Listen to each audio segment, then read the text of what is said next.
ਸਤਿ ਸ੍ਰੀ ਅਕਾਲ। Punjabi radio USA ਸੁਣ ਰਹੇ ਦੇਖ ਰਹੇ ਸਾਰੇ ਹੀ ਸਰੋਤਿਆਂ ਤੇ ਦਰਸ਼ਕਾਂ ਨੂੰ ਜੀ ਆਇਆਂ ਨੂੰ ਸਵਾਗਤ ਹੈ ਪੰਜਾਬੀ ਟੈਕ ਟਾਕ ਦੇ ਵਿੱਚ। ਮੈਂ ਰਾਜਕਨਵੀਰ ਸਿੰਘ ਜੁੜ ਚੁੱਕੇ ਨੇ ਮੇਰੇ ਨਾਲ ਹਰਵਿੰਦਰ ਸਿੰਘ ਕੰਗ। ਹਰਵਿੰਦਰ, ਜੀ ਆਇਆਂ ਨੂੰ ਸਵਾਗਤ ਹੈ। ਸਤਿ ਸ੍ਰੀ ਅਕਾਲ ਜੀ। ਸਤਿ ਸ਼੍ਰੀ ਅਕਾਲ ਰਾਜਕਨਵੀਰ ਸਿੰਘ ਤੇ ਪੰਜਾਬੀ ਰੇਡੀਓ USA ਸੁਣਨ ਵਾਲੇ ਸਾਡੇ ਸਾਰੇ ਮਾਣਯੋਗ ਸਰੋਤੇ ਤੇ ਪੰਜਾਬੀ ਟੀਵੀ ਵੇਖ ਰਹੇ ਸਾਡੇ ਸਾਰੇ ਮਾਣਯੋਗ ਵਿਊਅਰਸ ਦਾ ਨਿੱਘਾ ਜੀ ਆਇਆਂ ਆਖਦੇ ਹਾਂ ਪ੍ਰੋਗਰਾਮ ਪੰਜਾਬੀ ਟੈਕ ਟਾਕ ਦੇ ਵਿੱਚ। ਸਾਡੇ ਅੱਜ ਦੇ ਇਸ ਪ੍ਰੋਗਰਾਮ ਨੂੰ ਤੁਹਾਡੇ ਸਾਰਿਆਂ ਤੱਕ ਪਹੁੰਚਾਉਣ 'ਚ ਸਹਿਯੋਗ ਕਰਦੇ ਨੇ ਖਾਲਸਾ ਇੰਸ਼ੋਰੈਂਸ ਏਜੰਸੀ, ਜਿਨ੍ਹਾਂ ਦੇ ਕੋਲੋਂ ਹਰ ਇੱਕ ਤਰੀਕੇ ਦੀ ਇੰਸ਼ੋਰੈਂਸ ਕਰਵਾ ਸਕਦੇ ਹੋ। ਇੰਸ਼ੋਰੈਂਸ ਬਾਰੇ ਪਤਾ ਕਰਨ ਲਈ ਕਾਲ ਕਰ ਸਕਦੇ ਹੋ ਨੰਬਰ 408-272-2500 ਦੇ ਉੱਤੇ। ਟਿਰਕੇਣਾ ਇਮੀਗ੍ਰੇਸ਼ਨ ਲਾ ਫਰਮ, US ਇਮੀਗ੍ਰੇਸ਼ਨ ਦਾ ਹੋਵੇ ਕਿਸੇ ਵੀ ਤਰੀਕੇ ਦਾ ਕੰਮ, ਕਾਲ ਅਟਰਨੀ ਜੇ ਟਿਰਕੇਣਾ 415-909-0503 ਦੇ ਉੱਤੇ। ਇਹਨਾਂ ਸਾਰਿਆਂ ਦਾ ਧੰਨਵਾਦ। ਜੇ ਤੁਸੀਂ ਵੀ ਇਸ ਨੂੰ ਸਪਾਂਸਰ ਕਰਨਾ ਚਾਹੁੰਦੇ ਹੋ ਸੰਪਰਕ ਕਰ ਸਕਦੇ ਹੋ 408-722-7698 4087227698 ਦੇ ਉੱਤੇ। ਇਸ ਪ੍ਰੋਗਰਾਮ ਦੇ ਵਿੱਚ ਗੱਲਬਾਤ ਜਿਹੜੀ ਆਪਾਂ ਕਰਦੇ ਹੁੰਦੇ ਹਾਂ ਜੀ ਵੀ ਕੀ ਕੁਛ ਟੈਕਨੋਲੋਜੀ ਦੀ ਦੁਨੀਆ ਦੇ ਵਿੱਚ ਚੱਲ ਰਿਹਾ, ਕਿਹੜੀਆਂ ਨਵੀਆਂ ਪਲਾਂਘਾਂ ਪੱਟ ਹੋ ਰਹੀਆਂ ਆ, ਕਿੱਥੇ ਤਬਦੀਲੀਆਂ ਆ ਰਹੀਆਂ, ਕਿੱਦਾਂ ਆਪਣੀ ਜ਼ਿੰਦਗੀ ਦੇ ਉੱਤੇ ਆਪਣੀ ਕਮਿਊਨਿਟੀ ਦੇ ਉੱਤੇ ਇਸ ਦਾ ਜਿਹੜਾ ਉਹ ਅਸਰ ਹੋਣਾ ਆ। ਸੋ ਉਸੇ ਸੰਬੰਧ ਦੇ ਵਿੱਚ ਅੱਜ ਆਪਾਂ ਗੱਲਬਾਤ ਕਰਾਂਗੇ। AI ਦੇ ਇਰਦ ਗਿਰਦ ਜਿਹੜੀ ਗੱਲਬਾਤ ਆ ਉਹ ਘੁੰਮੇਗੀ। AI ਆਰਟੀਫਿਸ਼ੀਅਲ ਇੰਟੈਲੀਜੈਂਸ ਜਿਸ ਨੇ ਇਸ ਟਾਈਮ ਦੁਨੀਆ ਦੇ ਉੱਤੇ ਦਸਤਕ ਦੇਣ ਤੋਂ ਬਾਅਦ ਬਹੁਤ ਸਾਰੀਆਂ ਚੀਜ਼ਾਂ ਦੇ ਵਿੱਚ ਤਬਦੀਲੀਆਂ ਕੀਤੀਆਂ ਨੇ ਤੇ ਭਵਿੱਖ ਨੂੰ ਲੈ ਕੇ ਬਹੁਤ ਸਾਰੀਆਂ ਜਿਹੜੀਆਂ ਤਬਦੀਲੀਆਂ ਇਹਦੇ ਨਾਲ ਆ ਰਹੀਆਂ ਆ। ਸੋ ਹਰਵਿੰਦਰ, ਗੱਲਬਾਤ ਜਿਹੜੀ ਉਹ ਕਰਦੇ ਆ, ਇਹ ਵੀ ਜਿਹੜੇ ਨਾਲ ਦੱਸਦੇ ਜੀ ਆਪਣੀ ਕਮਿਊਨਿਟੀ ਦੇ ਕੁਝ ਲੋਕ ਇਸ ਦੇ ਨਾਲ ਜੁੜੇ ਹੋਏ ਨੇ, ਇਸ ਨੂੰ ਬੜੀ ਗੌਰ ਦੇ ਨਾਲ ਦੇਖ ਰਹੇ ਆ ਕਿੱਦਾਂ ਇਸ ਦੇ ਵਿੱਚ ਚੀਜ਼ਾਂ ਤਬਦੀਲ ਹੋ ਰਹੀਆਂ ਤੇ ਕਿੱਦਾਂ ਆਪਣੀ ਜਿਹੜੀ ਬਾਕੀ ਕਮਿਊਨਿਟੀ ਆ ਉਹ ਇਸ ਦਾ ਕਿੱਦਾਂ ਫਾਇਦਾ ਚੱਕੇ, ਉਸ ਨੂੰ ਲੈ ਕੇ ਵੀ ਚਰਚਾ ਜਿਹੜੀ ਉਹ ਚੱਲਦੀ ਰਹਿੰਦੀ ਆ। ਵੀਕਐਂਡ ਦੇ ਉੱਤੇ ਜਿਹੜੇ ਕੁਛ AI ਦੇ ਨਾਲ ਸੰਬੰਧਿਤ ਜਿਹੜੇ ਸਿੱਖ ਚਿਹਰੇ ਆ, ਸਿੱਖ ਰਿਸਰਚਰਸ ਆ, ਉਹਨਾਂ ਦੀ ਮੁਲਾਕਾਤ ਹੋਈ, ਮੀਟਿੰਗ ਹੋਈ ਆ। ਸੋ ਕੀ ਪੁਆਇੰਟਸ ਨੇ ਉਹਦੇ ਵਿੱਚ, ਕੀ ਆਪਾਂ ਨੂੰ ਉਹਦੇ ਵਿੱਚ ਸਿੱਖਣ ਨੂੰ ਮਿਲ ਰਿਹਾ, ਕੀ ਕੁਛ ਹੈਗਾ? ਸਭ ਤੋਂ ਪਹਿਲਾਂ ਇਹ ਇੱਕ ਵਧੀਆ ਉਪਰਾਲਾ ਹੈ।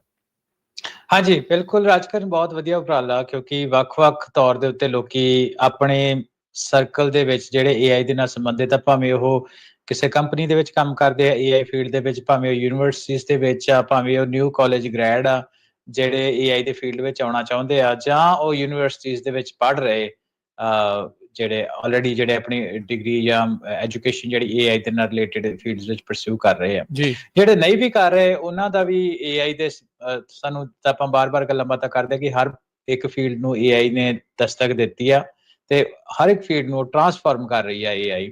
ਸੋ ਬਾਕੀ ਇੱਕ ਵੱਡਾ ਇੰਟਰਸਟ ਜਿਹੜੇ ਵੀ ਐਕਟਿਵਲੀ ਪਰਸਿਊ ਕਰ ਰਹੇ ਜਾਂ ਦੇਖ ਰਹੇ ਆ, ਉਹਨਾਂ ਨੂੰ ਪਤਾ ਉਹਨਾਂ ਦੀ ਫੀਲਡ ਵਿੱਚ ਦਾ ਇੰਪੈਕਟ ਪੈਣ ਵਾਲਾ। ਸੋ ਇੱਕ ਵਧੀਆ ਉਪਰਾਲਾ ਹੈਗਾ ਸੀ ਓਵਰ ਦਾ ਵੀਕਐਂਡ ਥਰੂ ਆਊਟ ਦਾ ਵਰਲਡ। ਜਿਹੜੇ ਤਕਰੀਬਨ 30 ਦੇ ਕਰੀਬ ਜਿਹੜੇ ਇਸ ਫੀਲਡ ਦੇ ਵਿੱਚ ਕੰਮ ਕਰਨ ਵਾਲੇ ਜਿਹੜੇ ਲੋਕ ਆ ਉਹ ਜੁੜੇ।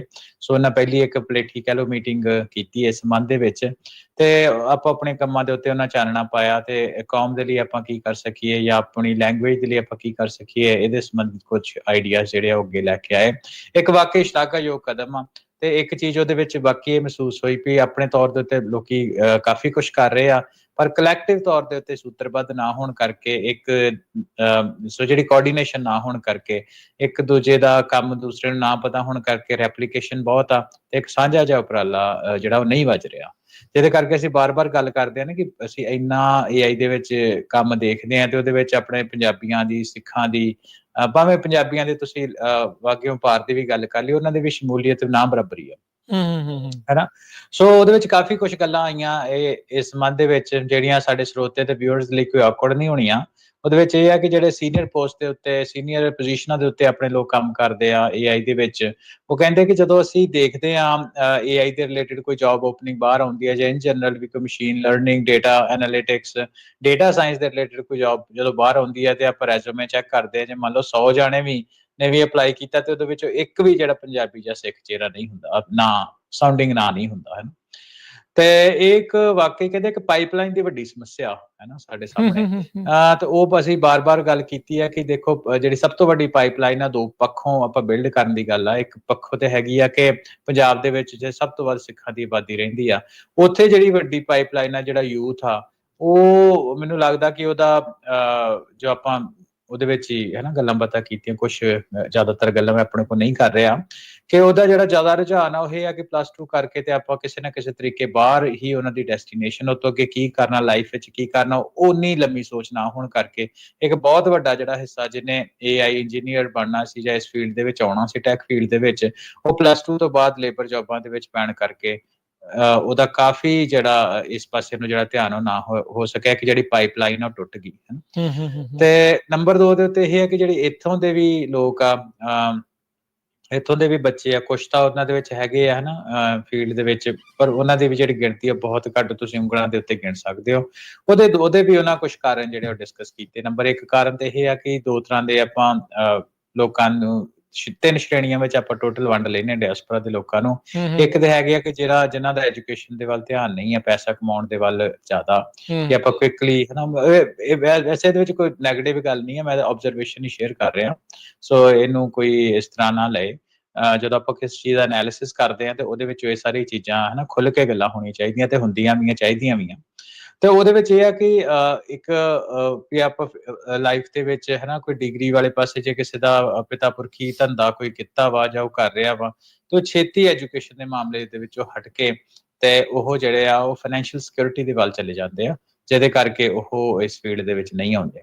ਨੰਬਰ 2 ਦੇ ਉੱਤੇ ਇਹ ਹੈ ਕਿ ਜਿਹੜੇ ਮੱਧ ਦਰਜੇ ਦੇ ਲੋਕ ਆ, ਜਿਹੜੇ ਦੋਨੋਂ ਪੇਰੈਂਟਸ ਜਾਂ ਜ਼ਿਆਦਾ ਜਿਹਨਾਂ ਦੀ ਸੋਰਸ ਆਫ ਇਨਕਮ ਜਿਹੜੀ ਆ ਉਹ ਜੌਬਾਂ ਰਹੀਆਂ ਉਹਨਾਂ ਦੇ ਮਾਪਿਓ ਦੀਆਂ, ਤੇ ਉਹਨਾਂ ਦੇ ਜਿਹੜੇ ਬੱਚੇ ਆ ਹੈਨਾ ਉਹ ਬਹੁਤ ਜ਼ਿਆਦਾ ਪੜ੍ਹਾਈ, ਕਿਉਂਕਿ ਸਾਨੂੰ ਪਤਾ ਅਮਰੀਕਾ ਵਿੱਚ ਬਹੁਤ ਮਹਿੰਗੀ ਆ, ਤਾਂ ਉਹਦੇ ਵਿੱਚ ਜਿਹੜੀ ਪੜ੍ਹਾਈ ਹਾਇਰ ਐਜੂਕੇਸ਼ਨ ਪਰਸਿਊ ਕਰਨ ਦੇ ਲਈ ਆਈਵੀ ਲੀਗ ਯੂਨੀਵਰਸਿਟੀ ਜਾਣ ਦੇ ਲਈ ਇੱਕ ਜਿੱਦਾਂ ਉਤੋਂ ਇੱਕ ਹੋਰ ਜਿਹੜੀਆਂ ਕੰਪੈਰੀਟਿਵਲੀ ਸਸਤੀਆਂ ਜਿਹੜੀਆਂ ਜੌਬਾਂ ਵਾਲੀਆਂ ਪੜ੍ਹਾਈਆਂ ਹੋ ਗਈਆਂ, ਜਿਹਦੇ ਵਿੱਚ ਨਰਸਿੰਗ ਹੋ ਗਈ ਹੈ ਨਾ, ਖਾਸ ਤੌਰ ਦੇ ਉੱਤੇ ਆਪਣੀ ਕਮਿਊਨਿਟੀ ਬਹੁਤ ਜ਼ਿਆਦਾ ਉਹ ਉਸ ਫੀਲਡ ਦੇ ਵਿੱਚ ਜੇ ਜਾਣ ਨੂੰ ਪ੍ਰੈਫਰੈਂਸ ਜਿਹੜੀ ਉਹ ਦਿੰਦੇ ਆ ਸਰਵਿਸ ਦੇ ਵਿੱਚ।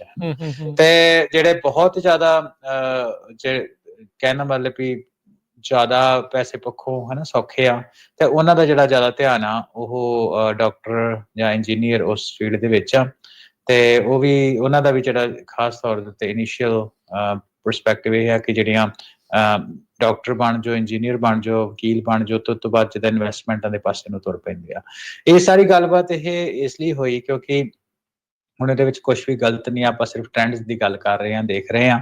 ਤੇ ਉਹਦੇ ਵਿੱਚ ਇਹ ਆ ਕਿ ਆਪਣੀ ਜਿਹੜੀ ਕਮਿਊਨਿਟੀ ਦਾ ਇੱਕ ਜਿਹੜਾ ਵੱਡਾ ਖਾਸਾ ਸੀ, ਜਿਹਦੇ ਕਰਕੇ ਸਾਡੇ ਵੱਡੇ ਵਡੇਰਿਆਂ ਨੇ ਬੜੀਆਂ ਮੱਲਾਂ ਮਾਰੀਆਂ ਹਨਾ, ਉਹਨਾਂ ਦੇ ਬਹੁਤ ਚੜ੍ਹਾਈ ਕੀਤੀ, ਉਹ ਇਹ ਹੈ ਕਿ ਉਹ ਸੇਫ ਸਪੇਸ ਦੇ ਵਿੱਚੋਂ ਬਾਹਰ ਜਾਣ ਦੀ ਸਮਰੱਥਾ ਤੇ ਹਿੰਮਤ ਰੱਖਦੇ ਸੀ ਹਨਾ। ਜਦ ਕਿ over the period of time ਅਸੀਂ 2-3 ਜਨਰੇਸ਼ਨਾਂ ਤੋਂ ਇਹ ਚੀਜ਼ ਦੇਖ ਰਹੇ ਹਾਂ ਕਿ ਜਿਹੜਾ ਸੇਫ ਰਹਿਣਾ ਥੋੜਾ ਜਿਹਾ ਹਨਾ, ਕਹਿਣ ਦਾ ਮਤਲਬ ਕਿ ਜਿਹਦੇ ਵਿੱਚ ਤੁਸੀਂ ਇਹ ਕਹਿ ਲਓ ਕਿ ਆਪਣੀ ਫਾਈਨੈਂਸ਼ੀਅਲ ਸਿਕਿਉਰਿਟੀ ਵੱਲ ਧਿਆਨ, ਪਹਿਲੇ ਤਾਂ ਰਿਸਕ ਟੇਕਿੰਗ ਜਿਹੜੀ ਐਬਿਲਿਟੀ ਆ ਉਹਦੇ ਵੱਲ ਥੋੜਾ ਜਿਹਾ ਆਪਣਾ ਧਿਆਨ ਘੱਟ ਹੋਣ ਕਰਕੇ ਸਟਾਰਟਅਪ ਕਲਚਰ ਵਿੱਚ ਆਪਣੇ ਜਿਹੜੇ ਲੋਕ ਆ, ਵੈਸੇ ਚਲੋ ਸਾਰੇ ਆਪਣੇ, ਪਰ ਸਿੱਖ ਤੇ ਪੰਜਾਬੀ ਡਾਇਸਪੋਰਾ ਦੇ ਵਿੱਚ ਜਾਂ AI ਦੇ ਫੀਲਡ ਦੇ ਵਿੱਚ ਆਪਾਂ ਨੂੰ ਨਹੀਂ ਦੇਖਦੇ। ਸੋ ਇਹ ਕੁਝ ਜਿਹੜੀਆਂ ਉਕੜਵੀਆਂ ਗੱਲਾਂ ਉੱਥੇ ਸਾਹਮਣੇ ਆਈਆਂ ਸੀ ਹੈਨਾ ਵੀ, ਤੇ ਮੈਨੂੰ ਇਹ ਲੱਗਦਾ ਕਿ ਕਾਫੀ ਗੱਲਾਂ ਮੇਰੇ ਐਨਾਲਿਸਿਸ ਦੇ ਨਾਲ ਗੱਲ ਠੀਕ ਵੀ ਆ। ਸੋ ਇੱਕ ਰਿਸਕ ਟੇਕਿੰਗ ਐਬਿਲਿਟੀ ਜਿਹੜੀ ਆ ਆਪਣੇ ਵੱਡੇ ਵਡੇਰਿਆਂ 'ਚ ਹੁੰਦੀ ਆ, ਉਹ ਸਾਡੇ ਵਿੱਚ ਪੀੜ੍ਹੀ ਦਰ ਪੀੜ੍ਹੀ, ਜਨਰੇਸ਼ਨ ਬਾਏ ਜਨਰੇਸ਼ਨ ਉਹ ਘਟਦੀ ਜਾਂਦੀ ਹੈ।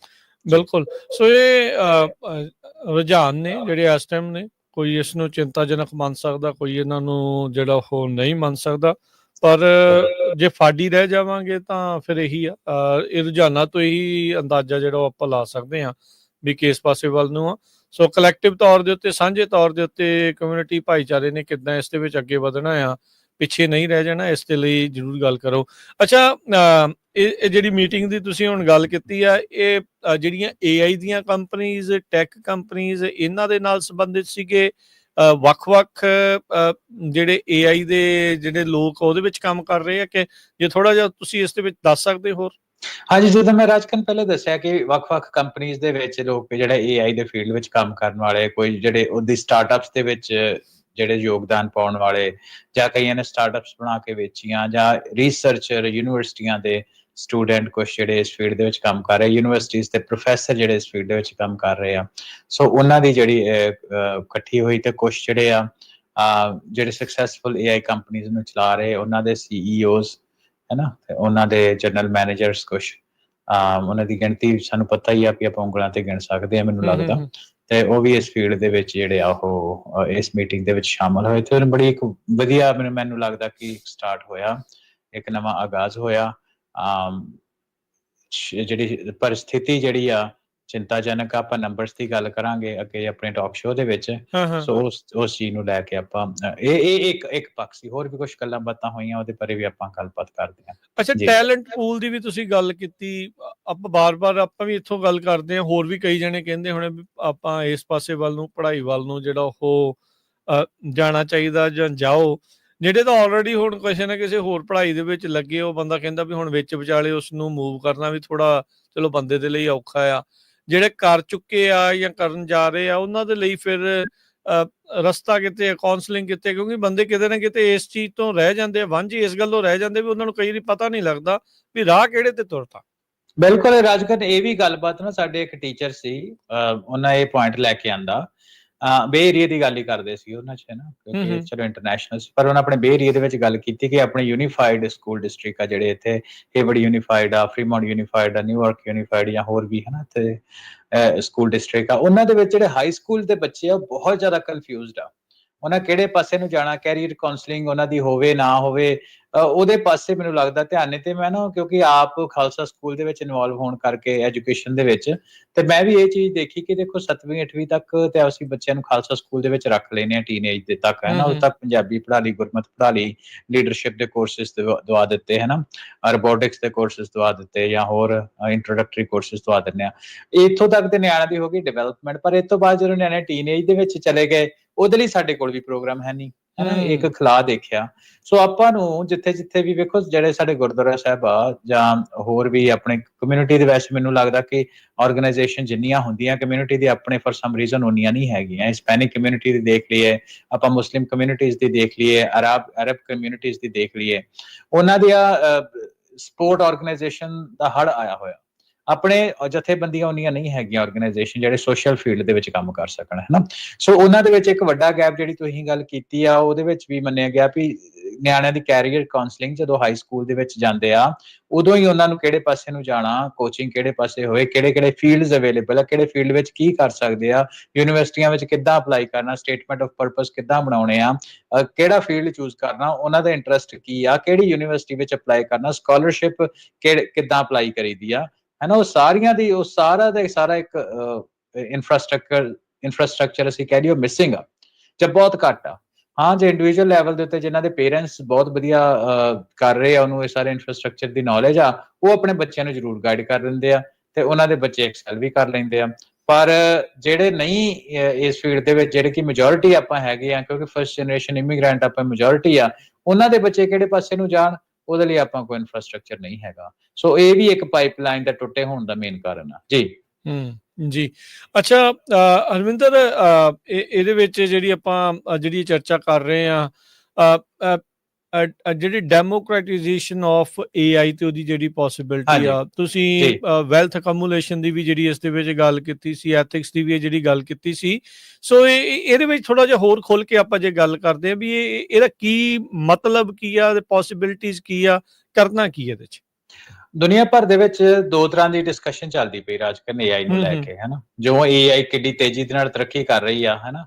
ਆਪਾਂ ਪਹਿਲਾਂ ਵੀ ਕੋਟ ਇੱਕ ਸ਼ੇਅਰ ਕੀਤੀ ਸੀ ਕਿ ਪਹਿਲਾਂ ਇਹ ਟਾਕ ਆਪਣਾ ਹੁੰਦੀ ਸੀ ਕਿ ਫਾਰ ਫੈਚਡ ਆ, ਤਾਂ ਹੁਣ ਚੀਜ਼ ਹੈ ਟਾਕ ਆਫ ਦਾ ਟਾਊਨ ਹੀ ਆ, ਤੇ ਹਰ ਇੱਕ ਫੀਲਡ ਦੇ ਵਿੱਚ ਕਿਉਂਕਿ ਇੰਪੈਕਟ ਅਸੀਂ ਦੇਖ ਰਹੇ ਹਾਂ। ਸੋ ਉਹਦੇ ਨਾਲ ਜਿਹੜੇ ਲੋਕ ਆ, ਜਿਹੜੇ ਵੱਡੇ ਫੋਰਮਸ ਆ, ਵਰਲਡ ਇਕਨੋਮਿਕ ਫੋਰਮ ਤੋਂ ਅਸੀਂ ਹਰਵਿੰਦਰ ਸਿੰਘ ਉਹਨਾਂ ਨਾਲ ਗੱਲਬਾਤ ਕੀਤੀ, ਜਾਂ ਹੋਰ ਹਨਾ ਇਸ ਫੀਲਡ ਦੇ ਵਿੱਚ ਜਿਹੜੀਆਂ ਆਨਲਾਈਨ ਡਿਸਕਸ਼ਨ ਫੋਰਮ ਦੇਖਦੇ ਆ, ਜਾਂ ਰੂਲ ਰੈਗੂਲੇਸ਼ਨ ਦੀ ਅਸੀਂ ਗੱਲ ਕਰਦੇ ਹਾਂ, ਵਿੱਚ ਐਥਿਕਸ ਦੀ ਗੱਲ ਕਰਦੇ ਹਾਂ। ਚਲੋ ਐਥਿਕਸ ਤੇ ਆਪਾਂ ਡੀਟੇਲ ਬਾਅਦ ਚ ਗੱਲ ਕਰਾਂਗੇ, ਪਰ ਆਪਾਂ ਡੈਮੋਕ੍ਰੇਟਾਈਜੇਸ਼ਨ ਦੀ ਗੱਲ ਕਰੀਏ, ਦੋ ਤਰ੍ਹਾਂ ਦੀ ਡਿਸਕਸ਼ਨਸ ਉੱਭਰ ਕੇ ਸਾਹਮਣੇ ਆਉਂਦੀਆਂ। ਇੱਕ ਤੇ ਹੈ ਕਿ AI like any other technology, ਇਹਨੇ ਵੈਲਥ ਅਕਮੂਲੇਸ਼ਨ ਔਨ ਟਾਪ ਉਹ ਕਰਨੀ ਆ ਬਹੁਤ ਜ਼ਿਆਦਾ, ਹੈਨਾ। ਤੇ ਉਹ ਇਹ ਇੱਕ ਜਿਹੜੇ ਸ਼ੰਕੇ ਆ ਜਤਾਏ ਜਾ ਰਹੇ, ਜਿਹੜੇ ਕੁਝ ਹੱਦ ਤੱਕ ਠੀਕ ਵੀ ਹੈ। ਮੈਂ ਉਹਦੀ ਇੱਕ ਐਗਜ਼ਾਮਪਲ ਲੈ ਲੈਣਾ ਕਿ ਜਿੰਨੀਆਂ ਵੱਡੀਆਂ ਸਟਾਰਟਅਪਸ ਆ, ਹੈਨਾ, ਜਿਹੜੀਆਂ ਸਕਸੈਸਫੁਲ ਹੋ ਰਹੀਆਂ, ਤੇ ਉਹਨਾਂ ਦੇ ਵਿੱਚ ਅਸੀਂ ਪ੍ਰੀ ਸੀਡ ਇਨਵੈਸਟਮੈਂਟ ਦੇਖੀਏ ਤੇ ਉਹ ਵੱਡੇ ਨਾਵਾਂ ਦੀ ਆ, ਐਮਾਜ਼ੋਨ ਕਰ ਰਹੀ ਹੈ, ਗੂਗਲ ਕਰ ਰਹੀ ਆ, ਖੋਸਲਾ ਵੈਂਚਰਸ ਕਰ ਰਹੇ ਆ, ਮਾਈਕਰੋਸਾਫਟ ਕਰ ਰਹੀ ਆ, ਹਨਾ, ਯੂ ਨੇਮ ਇਟ, ਜਿਹੜੇ ਵੱਡੇ ਨਾਮ। ਤੇ ਜਦੋਂ ਉਹ ਜਿਹੜੀਆਂ ਟੈਕ ਵਾਲੀਆਂ ਕੰਪਨੀਆਂ ਆ, ਜਦੋਂ ਸਟਾਰਟਅਪ ਫਲਰਿਸ਼ ਹੁੰਦੀਆਂ ਇਸ ਫੰਡਿੰਗ ਦੇ ਨਾਲ, ਤੇ ਉਹ ਵੈਲਥ ਜਨਰੇਟ ਕਰਦੀਆਂ, ਤਾਂ ਉਹ ਵੈਲਥ ਦਾ ਹਿੱਸਾ ਕਿਹਦੇ ਕੋਲ ਜਾਂਦਾ, ਜਿਨ੍ਹਾਂ ਪ੍ਰੀ IPO ਦੇ ਵਿੱਚ ਇਨਵੈਸਟ ਕੀਤਾ ਹੁੰਦਾ, ਹੂੰ ਹੈ ਨਾ। ਸੋ ਅਮੀਰ ਤਾਂ ਹੋਰ ਅਮੀਰ ਹੋ ਹੀ ਰਹੇ ਆ। ਸੋ ਇਹ ਚੀਜ਼ ਤਾਂ ਨੈਚੁਰਲੀ ਇਹਦਾ ਰਿਸਪੈਕਟਿਵ ਹੈਗੀ ਕਿਸੇ ਵੀ ਫੀਲਡ ਦੇ ਵਿੱਚ। ਪਰ ਹੁਣ ਇਹਦੇ ਤੋਂ ਆਪਾਂ ਕੋਲ ਓਪਰਚੁਨਿਟੀ ਕੀ ਹੈ, ਸੰਭਾਵਨਾਵਾਂ ਆਪਾਂ ਕੋਲ ਕੀ ਹੈ, ਉਹ ਇਹ ਆ ਕਿ ਦੇਖੋ AI ਦੇ ਕਰਕੇ ਆਪਾਂ ਪਿਛਲੀ ਵਾਰ ਵੀ ਸ਼ਾਇਦ ਪਿਛਲੇ ਜਾਂ ਪਿਛਲੇ ਤੋਂ ਪਿਛਲੇ ਟਾਕ ਸ਼ੋ ਵਿੱਚ ਗੱਲ ਕੀਤੀ ਸੀ ਕਿ ਆਉਣ ਵਾਲੇ 2 ਸਾਲਾਂ ਵਿੱਚ ਇਹ ਮੰਨਿਆ ਜਾ ਰਿਹਾ ਕਿ AI ਦੀ ਰਨਿੰਗ ਕਾਸਟ ਹੈ ਜਿਹੜੀ, ਉਹਦੀ 99% ਤੱਕ ਉਹਦੀ ਕਾਸਟ ਰਿਡਕਸ਼ਨ ਹੋਊਗੀ। ਠੀਕ ਆ। ਉਹਦਾ ਬੈਨੀਫਿਟ ਕੀ ਆ, ਵੇਖੋ ਜਿੱਦਾਂ ਪਹਿਲੇ ਦਿਨਾਂ ਦੇ ਵਿੱਚ ਸੋਸ਼ਲ ਮੀਡੀਆ ਆਇਆ ਸੀ, ਹੈ ਨਾ, ਜਦੋਂ ਤੱਕ ਬੰਦਿਸ਼ਾਂ ਨਹੀਂ ਲੱਗੀਆਂ ਸੀ, ਉਹਦੇ ਕਰਕੇ ਸੋਸ਼ਲ ਮੀਡੀਆ ਵੀ ਇੱਕ ਡੈਮੋਕ੍ਰੇਟਾਈਜੇਸ਼ਨ ਮੂਵਮੈਂਟ ਸੀ। ਜਿਹਦੇ ਕੋਲ ਕੋਈ ਸਪੀਚ ਨਹੀਂ ਸੀ ਹੈਗੀ, ਜਿਹੜੇ ਕੋਲ ਕੋਈ ਆਵਾਜ਼ ਨਹੀਂ ਸੀ ਹੈਗੀ, ਸੋਸ਼ਲ ਮੀਡੀਆ ਨੇ ਉਹਨੂੰ ਆਵਾਜ਼ ਦਿੱਤੀ। ਚਲੋ ਬਾਅਦ ਵਿੱਚ ਉਹ ਜੋ ਹੋ ਗਿਆ ਸਾਨੂੰ ਪਤਾ ਹੀ ਆ। ਪਰ ਹੁਣ ਇਹ ਵੀ AI ਵੀ ਇੱਕ ਡਿਫਾਈਨਿੰਗ ਫੀਲਡ ਹੈ ਇਸ ਚੀਜ਼ ਦਾ। ਸੋ ਉਹਦੇ ਵਿੱਚ ਇਹ ਆ ਕਿ ਦੇਖੋ ਕੋਈ ਬਠਿੰਡੇ ਬੈਠਾ ਵੀ ਆਪਣੀ ਸਟਾਰਟਅਪ ਬਣਾ ਸਕਦਾ, ਕੋਈ ਰਾਮਪੁਰਾ ਫੂਲ ਬੈਠੇ ਆਪਣੀ ਸਟਾਰਟਅਪ ਬਣਾ ਸਕਦਾ, ਕੋਈ ਬਟਾਲੇ ਬੈਠਾ ਆਪਣੀ ਸਟਾਰਟਅਪ ਬਣਾ ਸਕਦਾ, ਕਿਉਂਕਿ ਐਜ਼ ਲੌਂਗ ਐਜ਼ ਤੁਹਾਡੇ ਕੋਲ ਇਨਫੋਰਮੇਸ਼ਨ ਤੇ ਨੌਲੇਜ ਆ, ਹੈ ਨਾ।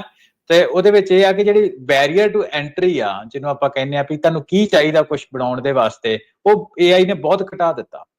ਐਜ਼ ਲੌਂਗ ਐਜ਼ ਤੁਹਾਡੇ ਕੋਲ ਯੂਨੀਕ ਆਈਡੀਆ ਹੈਗਾ, ਕਨਸੈਪਟ ਹੈਗਾ, ਹੈ ਨਾ, ਤੇ ਉਹਦੇ ਵਿੱਚ ਤੁਸੀਂ ਸਿਰੜ ਸਮਰੱਥਾ ਰੱਖਦੇ ਹੋ ਤੇ ਤੁਸੀਂ ਇਹਨੂੰ ਕਿਤੇ ਵੀ ਜਿਹੜਾ ਉਹ ਬਿਲਡ ਕਰ ਸਕਦੇ ਹੋ। ਬਹੁਤ ਜ਼ਿਆਦਾ ਸਕਸੈਸ ਸਟੋਰੀਜ਼ ਹੈਗੀਆਂ ਸਾਊਥ ਇੰਡੀਆ ਦੀਆਂ। ਅੱਜ ਦਾ ਜਿਹੜਾ ਅਸੀਂ ਟਾਕ ਸ਼ੋ ਔਰ ਅੱਜ ਕੱਲ੍ਹ ਆਪਾਂ ਜਿੱਦਾਂ ਆਫਲਾਈਨ ਡਿਸਕਸ ਕਰਦੇ ਸੀ, ਅਸੀਂ ਉਹਦਾ ਫੋਕਸ ਥੋੜਾ ਜਿਹਾ ਇੰਡੀਆ ਦੇ ਵੱਲ ਰੱਖਾਂਗੇ।